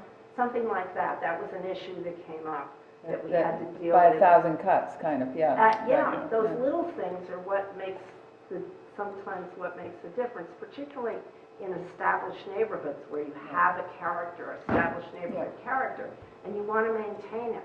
And yet at the same time, you have to recognize that people want to modernize. So how do you deal with both of those together? So, I'm sorry. Thank you. That's why you're here. Great. Did anybody else have questions? I guess I'll just go back to my questions real quick, my patent questions that I've been asking. So your project would include helping with some of the ordinances that are developed? So the scope of work we proposed gets us to the end of the master plan. Within that, we would have specific recommendations for ordinance work. We are certainly able and frequently do prepare those ordinances as a follow-up to the master plan process. Okay. Has anybody served as a special master? That's why I Yeah. jumped up. Oh, you have? No, Oh, okay. I've been asked. Yeah. Okay. But we chose as a company, back when this whole thing started, to decide whether we were going to work as a special master or for communities, but we were not going to do both. Okay. And we chose communities. And we're happy we chose communities, and we're very friendly with a lot of the court masters. But no, we made that determination. Okay. Thank you. I'm trying to remember if I had another question. I think that was it. But I'm trying to remember the things I was asking. Two questions. Sure, go ahead. I mentioned to the Township Committee that I thought that this is a 2-year process.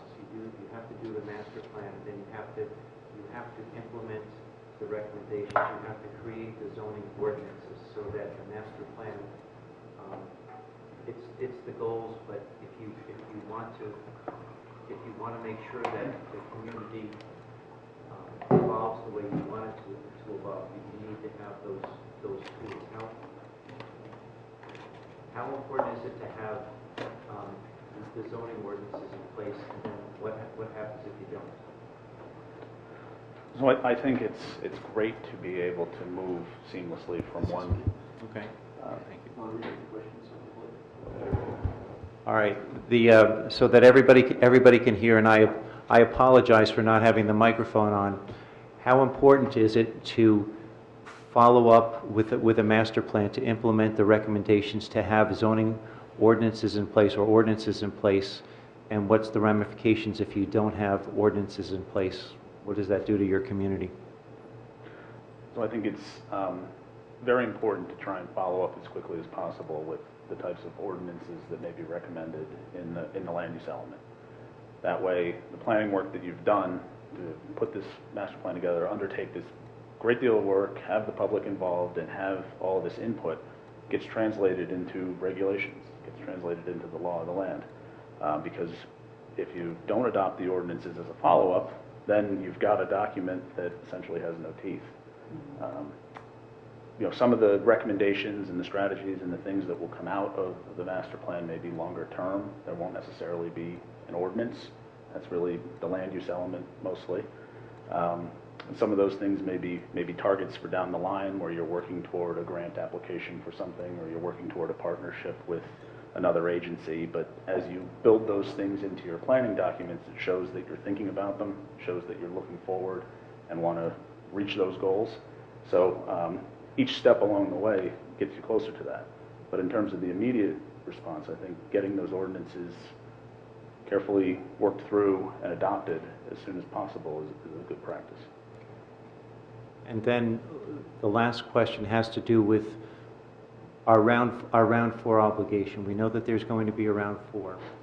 How important is it to have a master plan completed and then ordinances in place, and what benefit does it provide to the township? Well, at the stage we're in now, there's still a very cloudy future in terms of what round 4 will be. We don't know. But we know it's coming, and it's coming in 3 years roughly at this point. It'll be here in one form or another. So taking on this process now lets you be proactive, lets you show future courtmasters or what other groups are out there that you're thinking about it and that you're acting in a way that's consistent with good practice. And again, just that foresight to be doing it ahead of time and looking at options and different scenarios, I think it makes a lot of sense, and I think it puts you in a much better position than having to always be reactive and on the defensive. Thank Great. you. And I did think of my other question that I asked. What do you, in terms of a rate of connection, what do you consider to be a successful outreach to the community? So we have about 10,500 residents in the community, 4,500, 4,900 households. What is a good rate of connection? I mean, I think if you can get 8 to 10% of the people involved in one way or another, and then you're always going to have your diehards who are there for everything, and those are valuable voices because they tend to be engaged and they tend to know the issues. But you want to try and reach as far as you can. Say if you get out of the 10,500, so if you get 1,500 people who are responsive and involved, I think that would be a great percentage. Okay. Yeah. Thank you. You're welcome. Great. I think we're gonna get more than 10%. I hope so. I'm gonna Push get 'em. my, Yeah, right. I'll beat the bushes. If you're out there pushing, then I will. yeah. Thank you. Thank you. Thank you. Thank you very much. We appreciate your time and Thank you for thank coming you. in and presenting. This is very educational for us.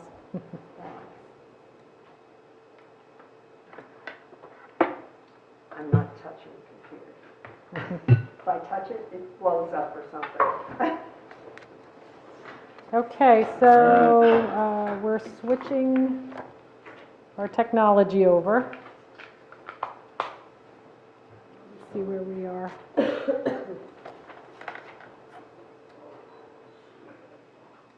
Well, this part is just me. It's the mayor's message. Should I go on, or do you need to? I can go ahead? Wonderful. Well, the first part of this was already referenced. I'm pleased to announce that on October 25th, 2021, Chatham Township received exciting news, and okay. I'm pleased to announce that Chatham Township received its final judgment of compliance and repose, approving our 2020 Affordable Housing Plan and granting the township immunity from builders' remedy lawsuits until July 1st, 2025. This has been 6.5 years in the making, with the process starting on March 10, 2015, when the New Jersey Supreme Court declared New Jersey's affordable housing process non-functioning and removed oversight and enforcement from the executive branch and back to the courts. In 2018, the Chatham Township Committee authorized an affordable housing agreement which provided for the extension of affordability controls on 70 units at Vernon Grove, the construction of 74 units of municipally sponsored family rental apartments, and the construction of developer-inclusive affordable housing, which allowed for 53 units of market-rate townhomes on Dixie-Dale, and in turn, the developer is building 24 units of affordable housing, affordable family rentals on Southern Boulevard at the old skate park site. The agreement was renegotiated in 2020. Those negotiations included the construction of 3 single-family homes for the adult disabled, moving the site of the larger family rental project from the environmentally sensitive River Road to 522 Southern Boulevard, a site closer to our town center and parks, and reducing the density of the 522 Southern Boulevard project to 62 units of affordable housing plus 1 superintendent unit, and allowing for a veteran preference on 25% of the apartments at 522 Southern Boulevard. I'd like to thank the Kronos family for their patience through this process. I'd also like to thank our prior committee members, our administrator, Bob Hoffman, attorney Albert Cruz, clerk Greg LeConte, planner Frank Banish, engineer John Rushke, and our planning board volunteers for the countless hours spent bringing our third round affordable housing to a successful conclusion. I wanted to also share some updates provided by our Board of Health officer regarding COVID vaccination. Following the FDA's changes to the emergency use authorization for COVID-19 booster doses for Moderna and J&J recipients, including a mix and match approach, the CDC expanded eligibility for COVID-19 booster shots. For those who receive a Pfizer, BioNTech, or Moderna COVID-19 vaccine, the following groups are eligible for a booster shot at 6 months or more after their initial series. If you're 65 and older, if you're age 18 and you live in long-term care settings, age 18 who have underlying medical conditions, or age 18 plus, sorry, they're all 18 plus, who live or work in high-risk settings. For those who receive the Johnson & Johnson COVID-19 vaccine, booster shots are also recommended for those who are 18 and older who were vaccinated 2 or more months ago. Eligible individuals may choose which vaccine brand they receive as a booster dose. J&J, Moderna, and Pfizer vaccines are available at the Bloomfield Health Department by appointment. To schedule an appointment, you can call 973-680-4058. Homebound residents are also being contacted and appointments scheduled. If you know someone who is unable to leave their home for any reason to get a vaccine, you can call the health department's nursing division at that same number. So again, the booster is just as important as the other two, especially for those who have underlying medical conditions or are seniors. So it's nice to know our health department has the ability to provide those vaccines. And I think that's it. I think we're moving on to reports. Yep. Committeewoman Felice, do you have reports? Just that the recycling brochure went out for next year so that everybody knows when recycling days are. Other than that, nothing new. Okay. Committeeman Hamilton. Well, in light of the multi-hours presentation and what Bear just told me about the health department, which is important information, I'll keep it short and sweet. There were 2 more car theft incidents around here recently. Please lock your cars, and we're going to be discussing an issue with regards to the Public Safety Committee after the reports. You'll hear about that. Okay, Mrs. Fondaco. Okay, yes, I have some from the Mayor's Wellness Committee of the Chathams invites you to a luncheon presentation, Advanced Care Planning, steps you can take to make sure your wishes are known, a gifted check of clarity and caring for both you and your family. That's so you can start a conversation of your life with your family and feel comfortable about it and maybe get some ideas here. So it's going to be Friday, November 19th, from 11:30 to 1 p.m. at the Madison Area Y. And if there are 2 speakers. Lori Kane is a geriatric social worker, and Maria Rossler, geriatric services. You have to register by November 8th, and you'll find this information on our webpage. It'll be put up tomorrow. Or you can call me, I don't mind. So that's that, but it's a free luncheon and you'll get some valuable information about making your plans for your future. Anyway, the Historical Society is, the museum will be open to the public on Sunday, November 7th from 2 to 4. There will be docents there to answer questions and offer some interesting stories about our town. November 6th, I believe this is still true, is the rabies clinics for cats and dogs at the Township DPW garage. Fine, steal my report. Oh, yeah. Well, I was afraid nobody was going to say it. Yes. He's got enough to say with elections, so. Oh, all right. Well, anyway, the Art League had their opening reception on October 17th, and the artwork will be on display until mid-December, and then we'll be setting up a new one. Wonderful. And that's my report. It's been very nice to see the art back in the building. It's been such a pleasure. Deputy Mayor Abbott. Nothing to report at this time. Okay.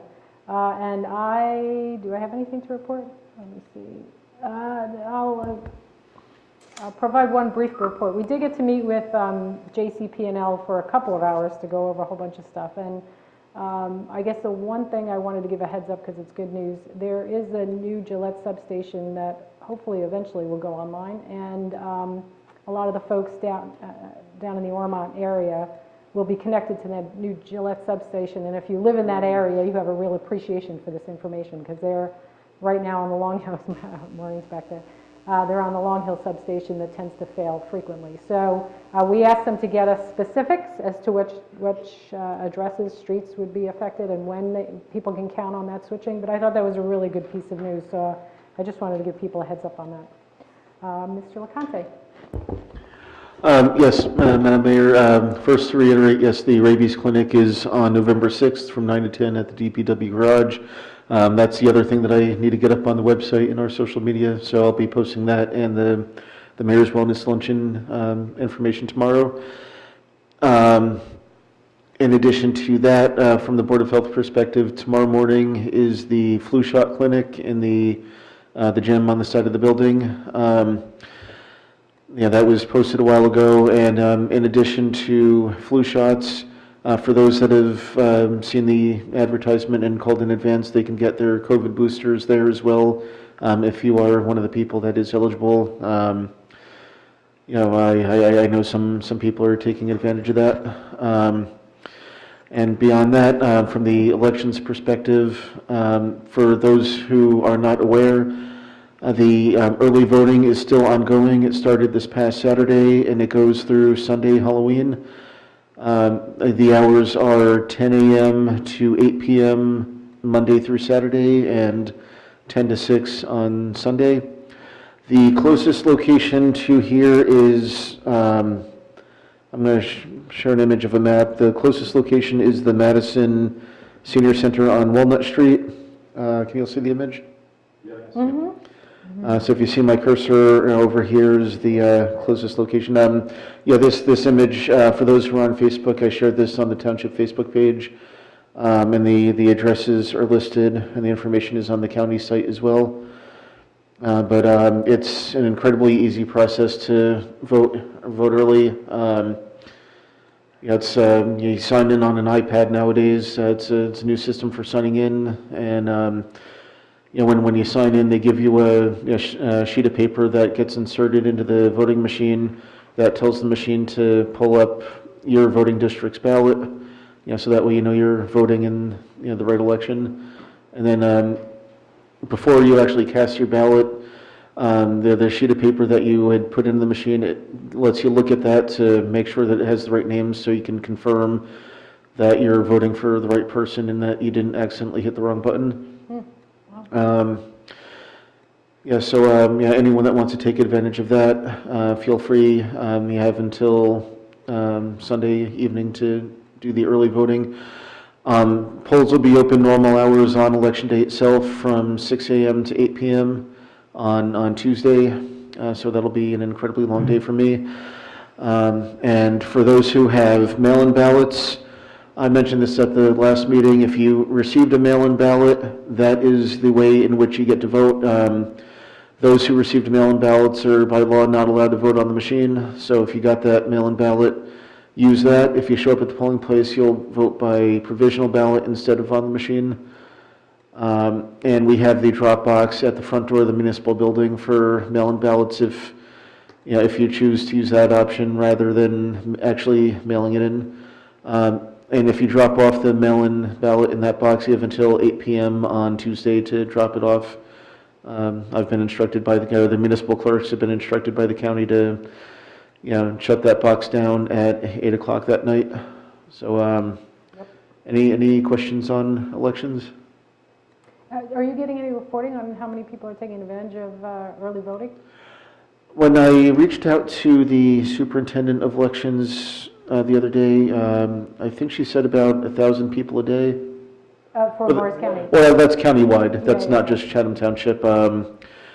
beyond myself voting early, I don't know how many people from Chatham Township specifically have voted. Okay, so me and Mark.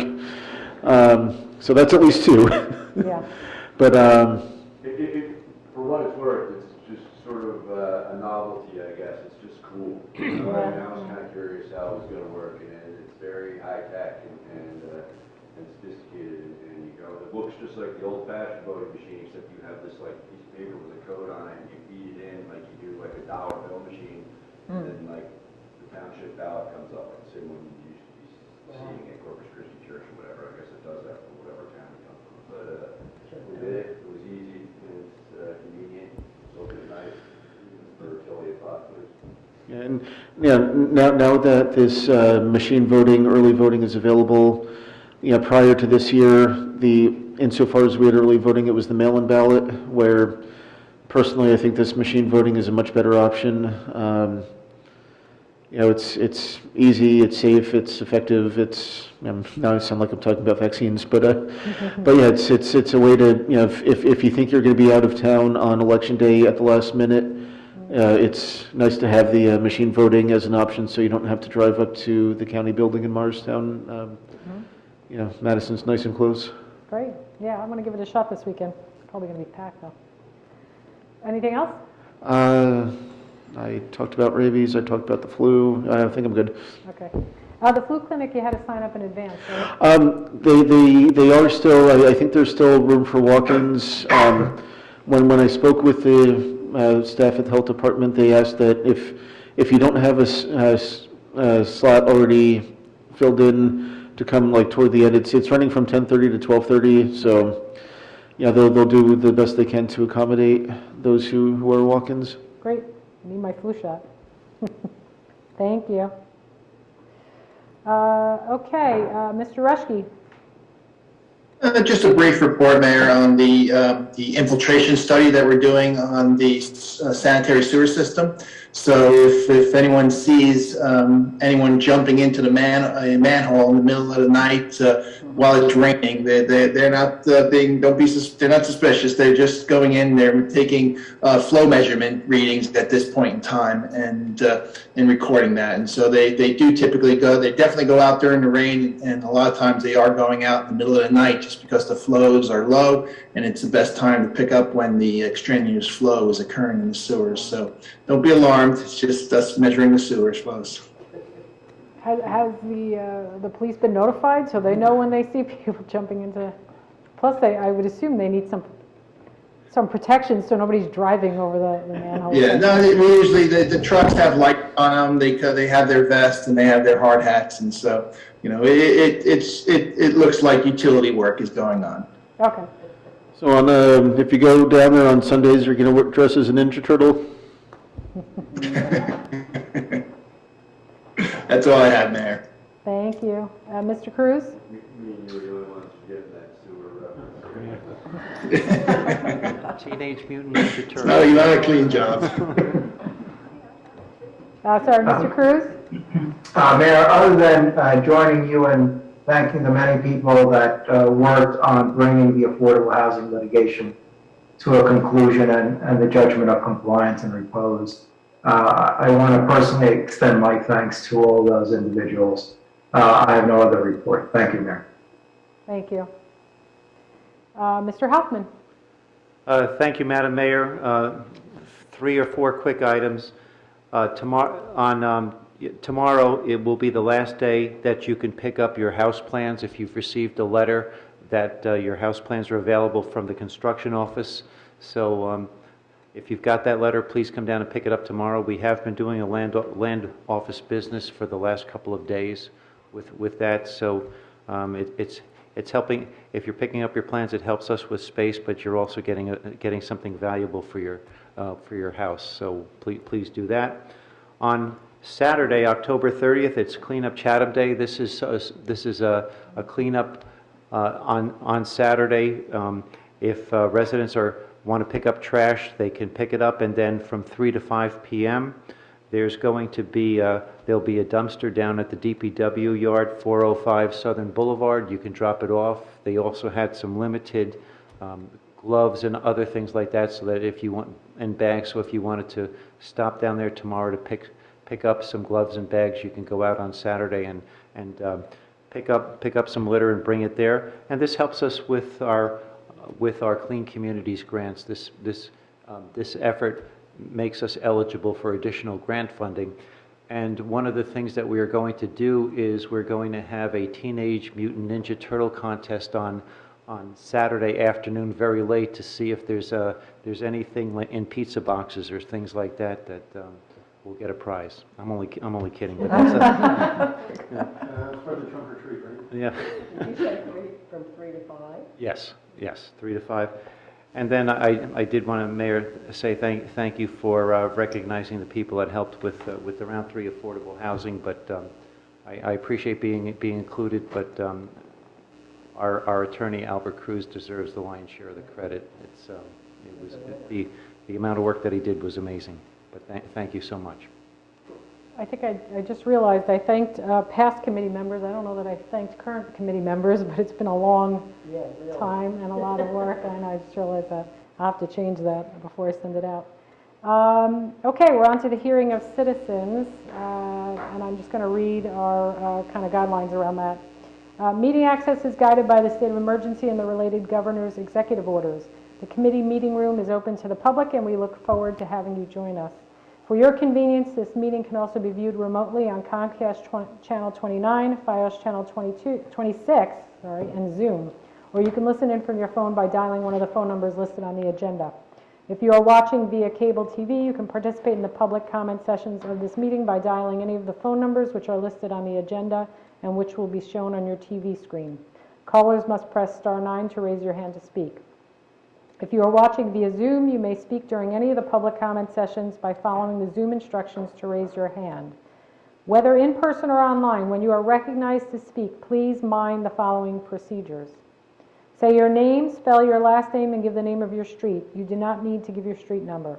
All public comments will be limited to 5 minutes. Rather than use any of your time answering questions, we will wait until you finish speaking before responding. We have 2 public comment sessions on tonight's agenda. Each member of the public will be limited to 1 comment of up to 5 minutes during each public comment period. Written comments submitted to the Township Clerk before 3 p.m. today will be read during the public comment sessions. Written comments are subject to the same guidelines as oral comments. Duplicative written comments may be summarized rather than read in full. Mr. LaConte, did we have any comments submitted? We do not have anything written. Okay, and we do not have a rush to the podium here, so I'll ask, do we have anybody on Zoom? We do not have any hands raised. Maureen, you got anything?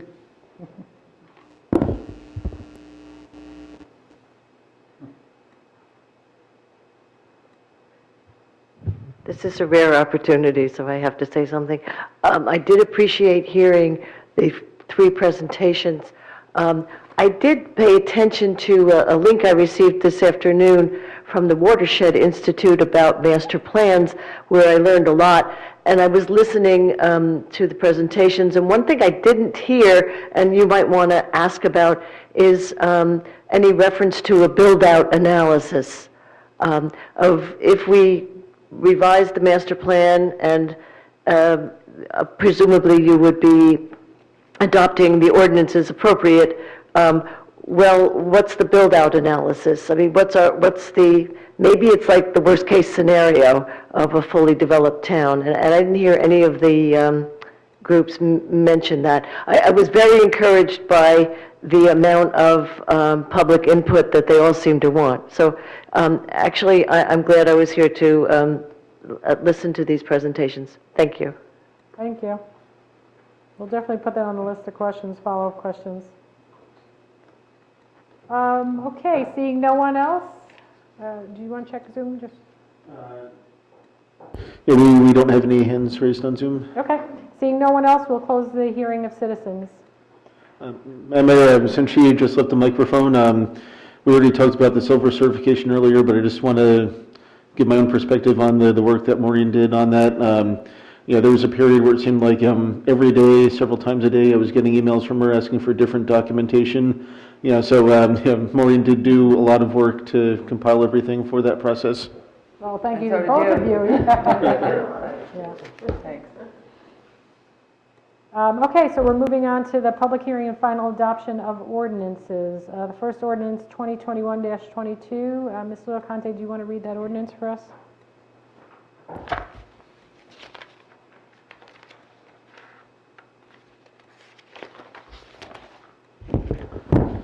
This is ordinance 2021-22, ordinance of the Township of Chatham, County of Morris, State of New Jersey, amending watershed protection ordinance. And I will note that the planning board did a master plan review of this, and it was deemed to be not inconsistent with the master plan. Great, thank you. Mr. Reschke, do you want to give a just quick summary of what this one is again? Or is this? Sure, Okay. sure. This is, it is a relatively minor change to the ordinance. It's actually the last sentence in paragraph A that's being added, and basically we're just reinforcing the intent of the ordinance and how the ordinance has been enforced since we initially adopted this. So it's just reinforcing that when you're referring to section 30-64.3, that those design standards are being applied to the Great Swamp Overlay District. It's not just for major developments, it's for any disturbance greater than 5,000 square feet. So it's really a clarification or just reinforcing the intent of the ordinance, so there's no confusion. Great, thank you. Mr. Rushke, just what's again the major development is how many acres in the state? A major development is if you disturb more than 1 acre of land disturbance or add more than 1/4 acre of impervious. Thanks. Okay. I will open the public hearing for this particular ordinance. If anybody wants to speak regarding 2021-22, same rules apply. Do we have anybody on Zoom? We do not have the answers. Okay. Seeing no one, we will close the public hearing for this ordinance. Do I have a motion to adopt 2021-22? Okay. Any discussion? I feel like we've talked this one to death. Okay, can we get a vote, please? Mrs. Felice? Yes. Mrs. Fondacco? Yes. Mr. Hamilton? Yes. Deputy Mayor Abbott? Yes. And Mayor Ewald? Yes. Motion passes. Okay, on to 2021-23.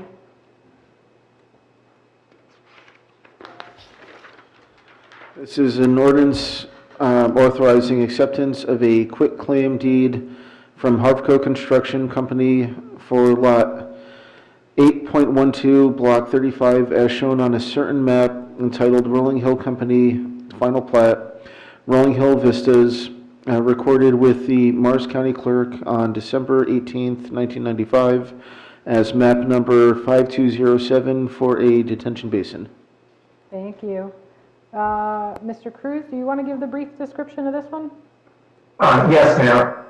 This is a follow-up to a settlement agreement that was entered to earlier this year, and also as a follow-up to a planning board requirement of many years ago.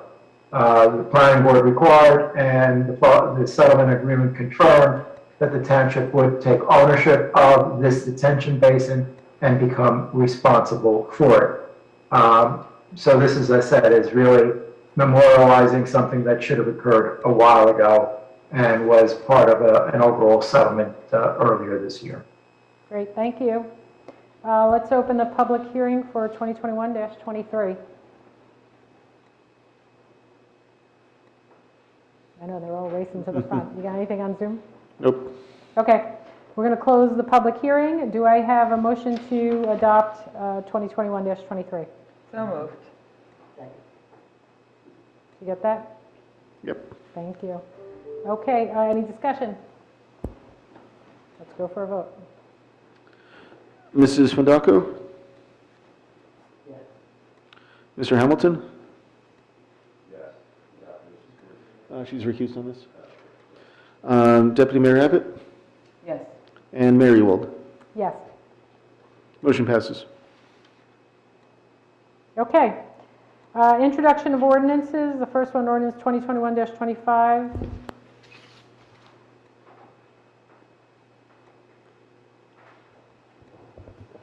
This is an ordinance of the Township of Chatham in the County of Morris, State of New Jersey, authorizing and making a special emergency appropriation in the amount of $150,000 for engagement of special consultant for the preparation of a master plan in conformity with the planning laws of New Jersey.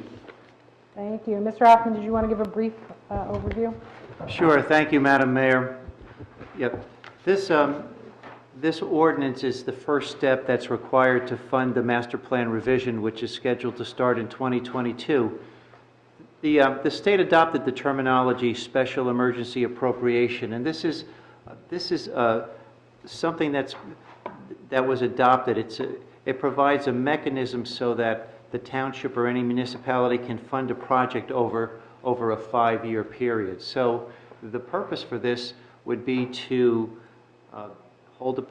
introduce the ordinance this evening, hold a public hearing on it in November, and the Township Committee, if it decides to adopt it in November, this would allow us to fund whatever the final cost is going to be for the master plan over 5 years. So we would fund it in 2022 through 2026.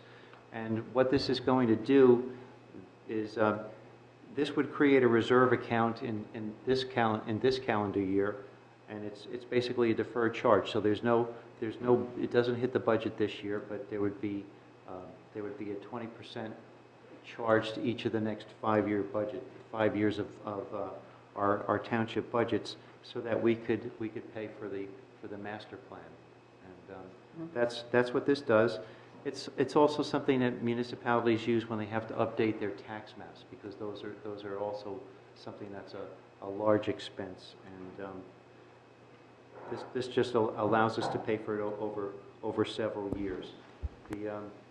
After that, in November, the Township Committee to enter into a contract with with a master planning firm, they would have to pass a separate resolution which would define the details of the financing. So for how the township will fund this over the next 5 years. So there's the adoption of this ordinance. Then there would be a resolution on the next agenda which lists the specific details for the financing of the master plan.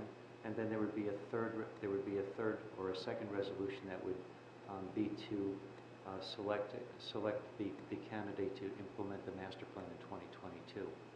So Okay. yep. So this is basically the start of the funding mechanism, and it's something that was talked about during the budget process, and this was part of the discussion that led up to the adoption of the resolution in July that triggered the preparation of the RFP for the master plan services. Okay. And nowhere does it say 5 years on here. You're saying it's just always a 5-year assumption?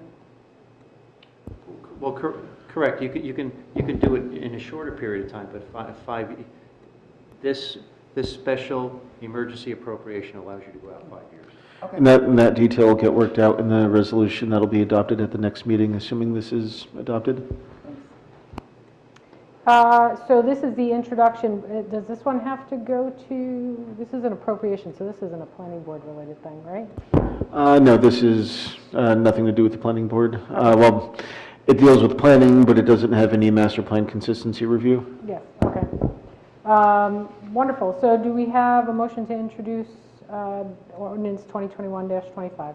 So moved. Do we have discussion on introduction of ordinance? I guess we could have a discussion, yeah. Any discussion, questions? Everybody's just burnt out? Yeah, I mean, we're just introducing it. I assume Yeah. if there's going to be some discussion, we can have it before we vote on adopting it. I think Yeah. we want to review some of those plans and stuff, proposals and everything, Yeah, I think it's, Absolutely. I agree. When the public's here also, for their public hearing, I think it's a nice time to have these discussions.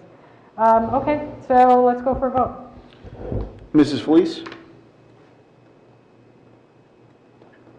You're muted. Yes, sorry. Yeah, that's okay. Mrs. Fondaco? Yes. Mr. Hamilton? Deputy Mayor Abbott? Yes. And Mayor Ewald? Yes.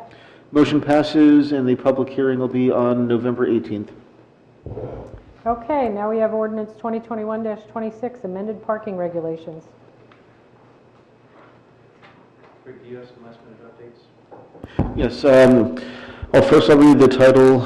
This will be an ordinance of the Township of Chatham in the County of Morris, New Jersey, regarding no parking regulations on certain streets. In your packet, you have two versions of this ordinance. The first one is the one kind of based on what was discussed at the last meeting with extending the hours from 7 a.m. to 1 p.m. to disallow parking on the subject streets during those timeframes. There was an update that was prepared this afternoon that instead of prohibiting parking for the duration of that time period, instead it would limit it to 1 hour parking during those timeframes. So that's a policy decision for the Township Committee if you want to prohibit parking altogether during those hours or have it be a limit of 1 hour parking. And during those presentations earlier, I spoke, drawing a blank on your last name? Farno. Yeah, I spoke with Mr. Farno. He brought to my attention a couple typos in the version that was prepared today. So let me just pull up the picture that I have of that.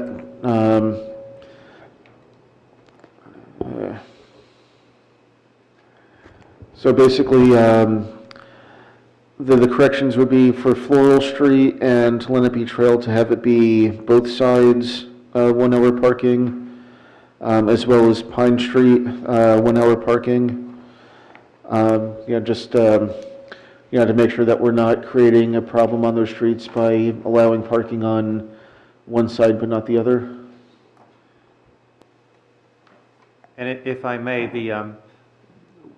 the revision this afternoon, it was the thought, and it was a very good idea, was to see if there was a way that during school days we could figure out how to allow time for landscapers and for to come and do work, or somebody to come for physical therapy, and then have them have the opportunity to be able to do that, but protect the residents on the streets, so that the real problem is the parking from the high school, but to give them some kind of relief.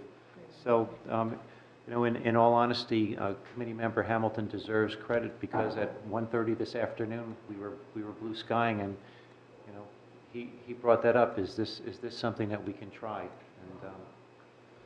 so we tried it.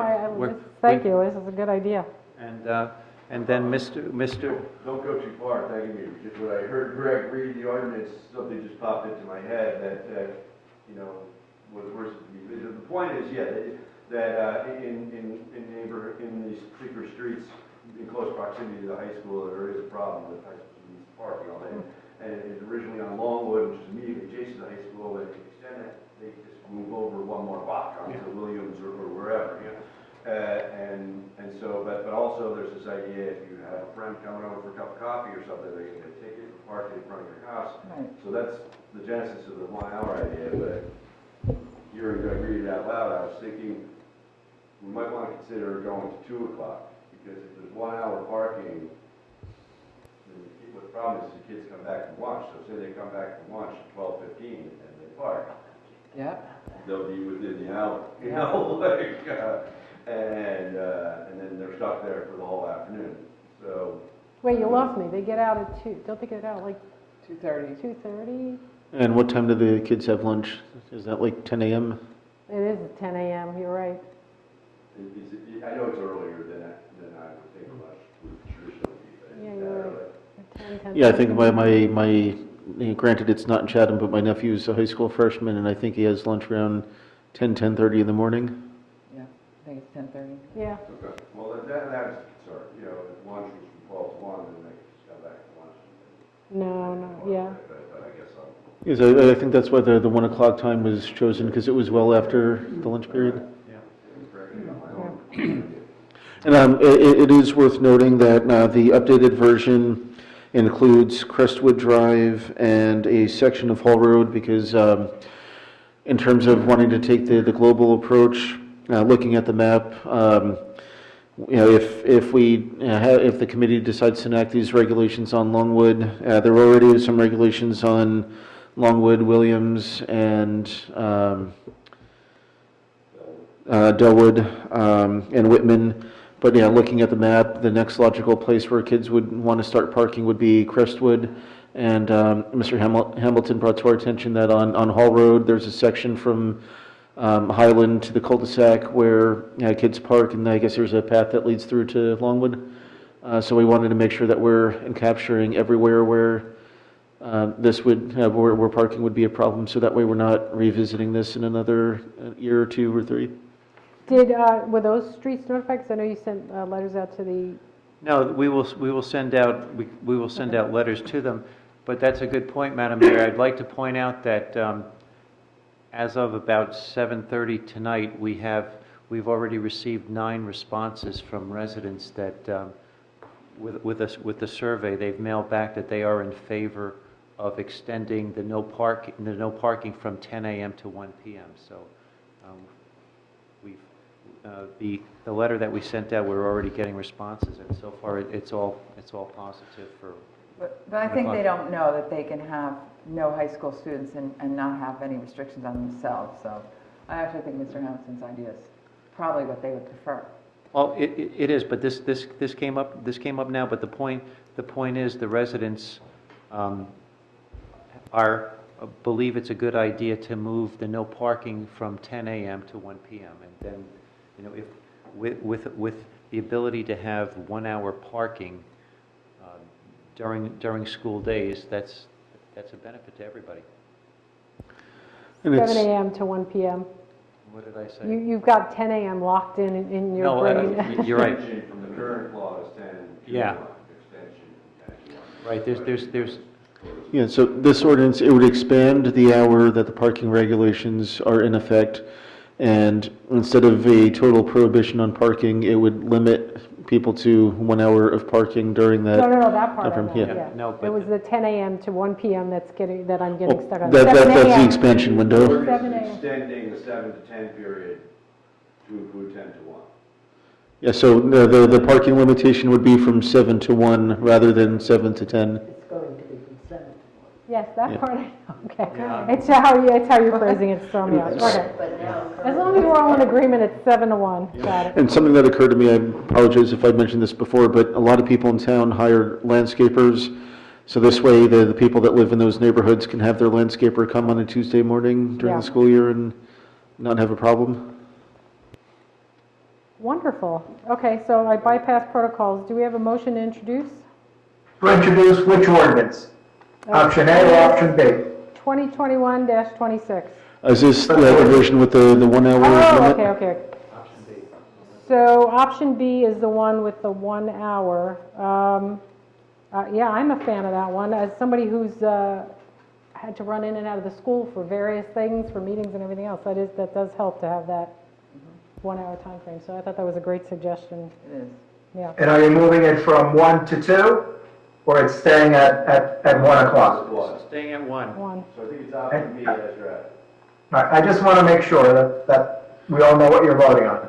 And Albert, did you have a chance to see the version that I sent later this afternoon that accounts for the fact that it's removing basically moving this from one section of the code book to another? Yes, I saw that, and I thought it was fine. Okay. Great, so do we have a motion to introduce option B? So that was. I heard Celeste, you Mark. could take Celeste was the second one. Okay. It's getting late, I'm ditching formalities here. Are you ready for roll call? We are ready for a vote. Mrs. Felice? Yes. Mrs. Fundaco? Yes. Mr. Hamilton? Yes. Deputy Mayor Abbott? Yes. And Mayor Ewald? Yes. Motion passes, and public hearing will be on November 18th. Great, we're on to the consent agenda. Mr. LaConte, when you're ready. Okay, the consent agenda this evening is Resolution 2021-262, receipt of reports, 2021-263, approving meeting minutes, 2021-264, approving executive session minutes, 2021-265, releasing escrow balances, 2021-266, amending joint court agreement, 2021-267, adopting NJDOT CDL drug and alcohol policy, 2021-268, authorizing sale of surplus equipment, and 2021-269, conditional offer of employment for 2 police officers. Wonderful. Do I have a motion to approve the consent agenda? So moved. Thank you. Do I have a second? Yes. Okay. Can we get a vote, please? Mrs. Felice? Yes. Mrs. Fundaco? Yes. Mr. Hamilton? Yes. Deputy Mayor Abbott? Yes, I have to recuse myself. I wasn't at the executive session, so I can't approve 264, but otherwise, yes. And Mayor Ewald? Yes. Great. We're opening our second hearing of citizens. Same rules apply as what I mentioned before. Do we have anybody on Zoom? Or calling in? We do not have any hands raised at the moment, Okay. and nobody rushing up to the microphone either. Yep. Maybe not. Seeing no one, I'll close the hearing of citizens, and we don't need another executive session, so I will entertain a motion to adjourn. So moved. All in favor? Aye. Aye. Thank you. Thank you. Good night, everyone. Good night, everyone.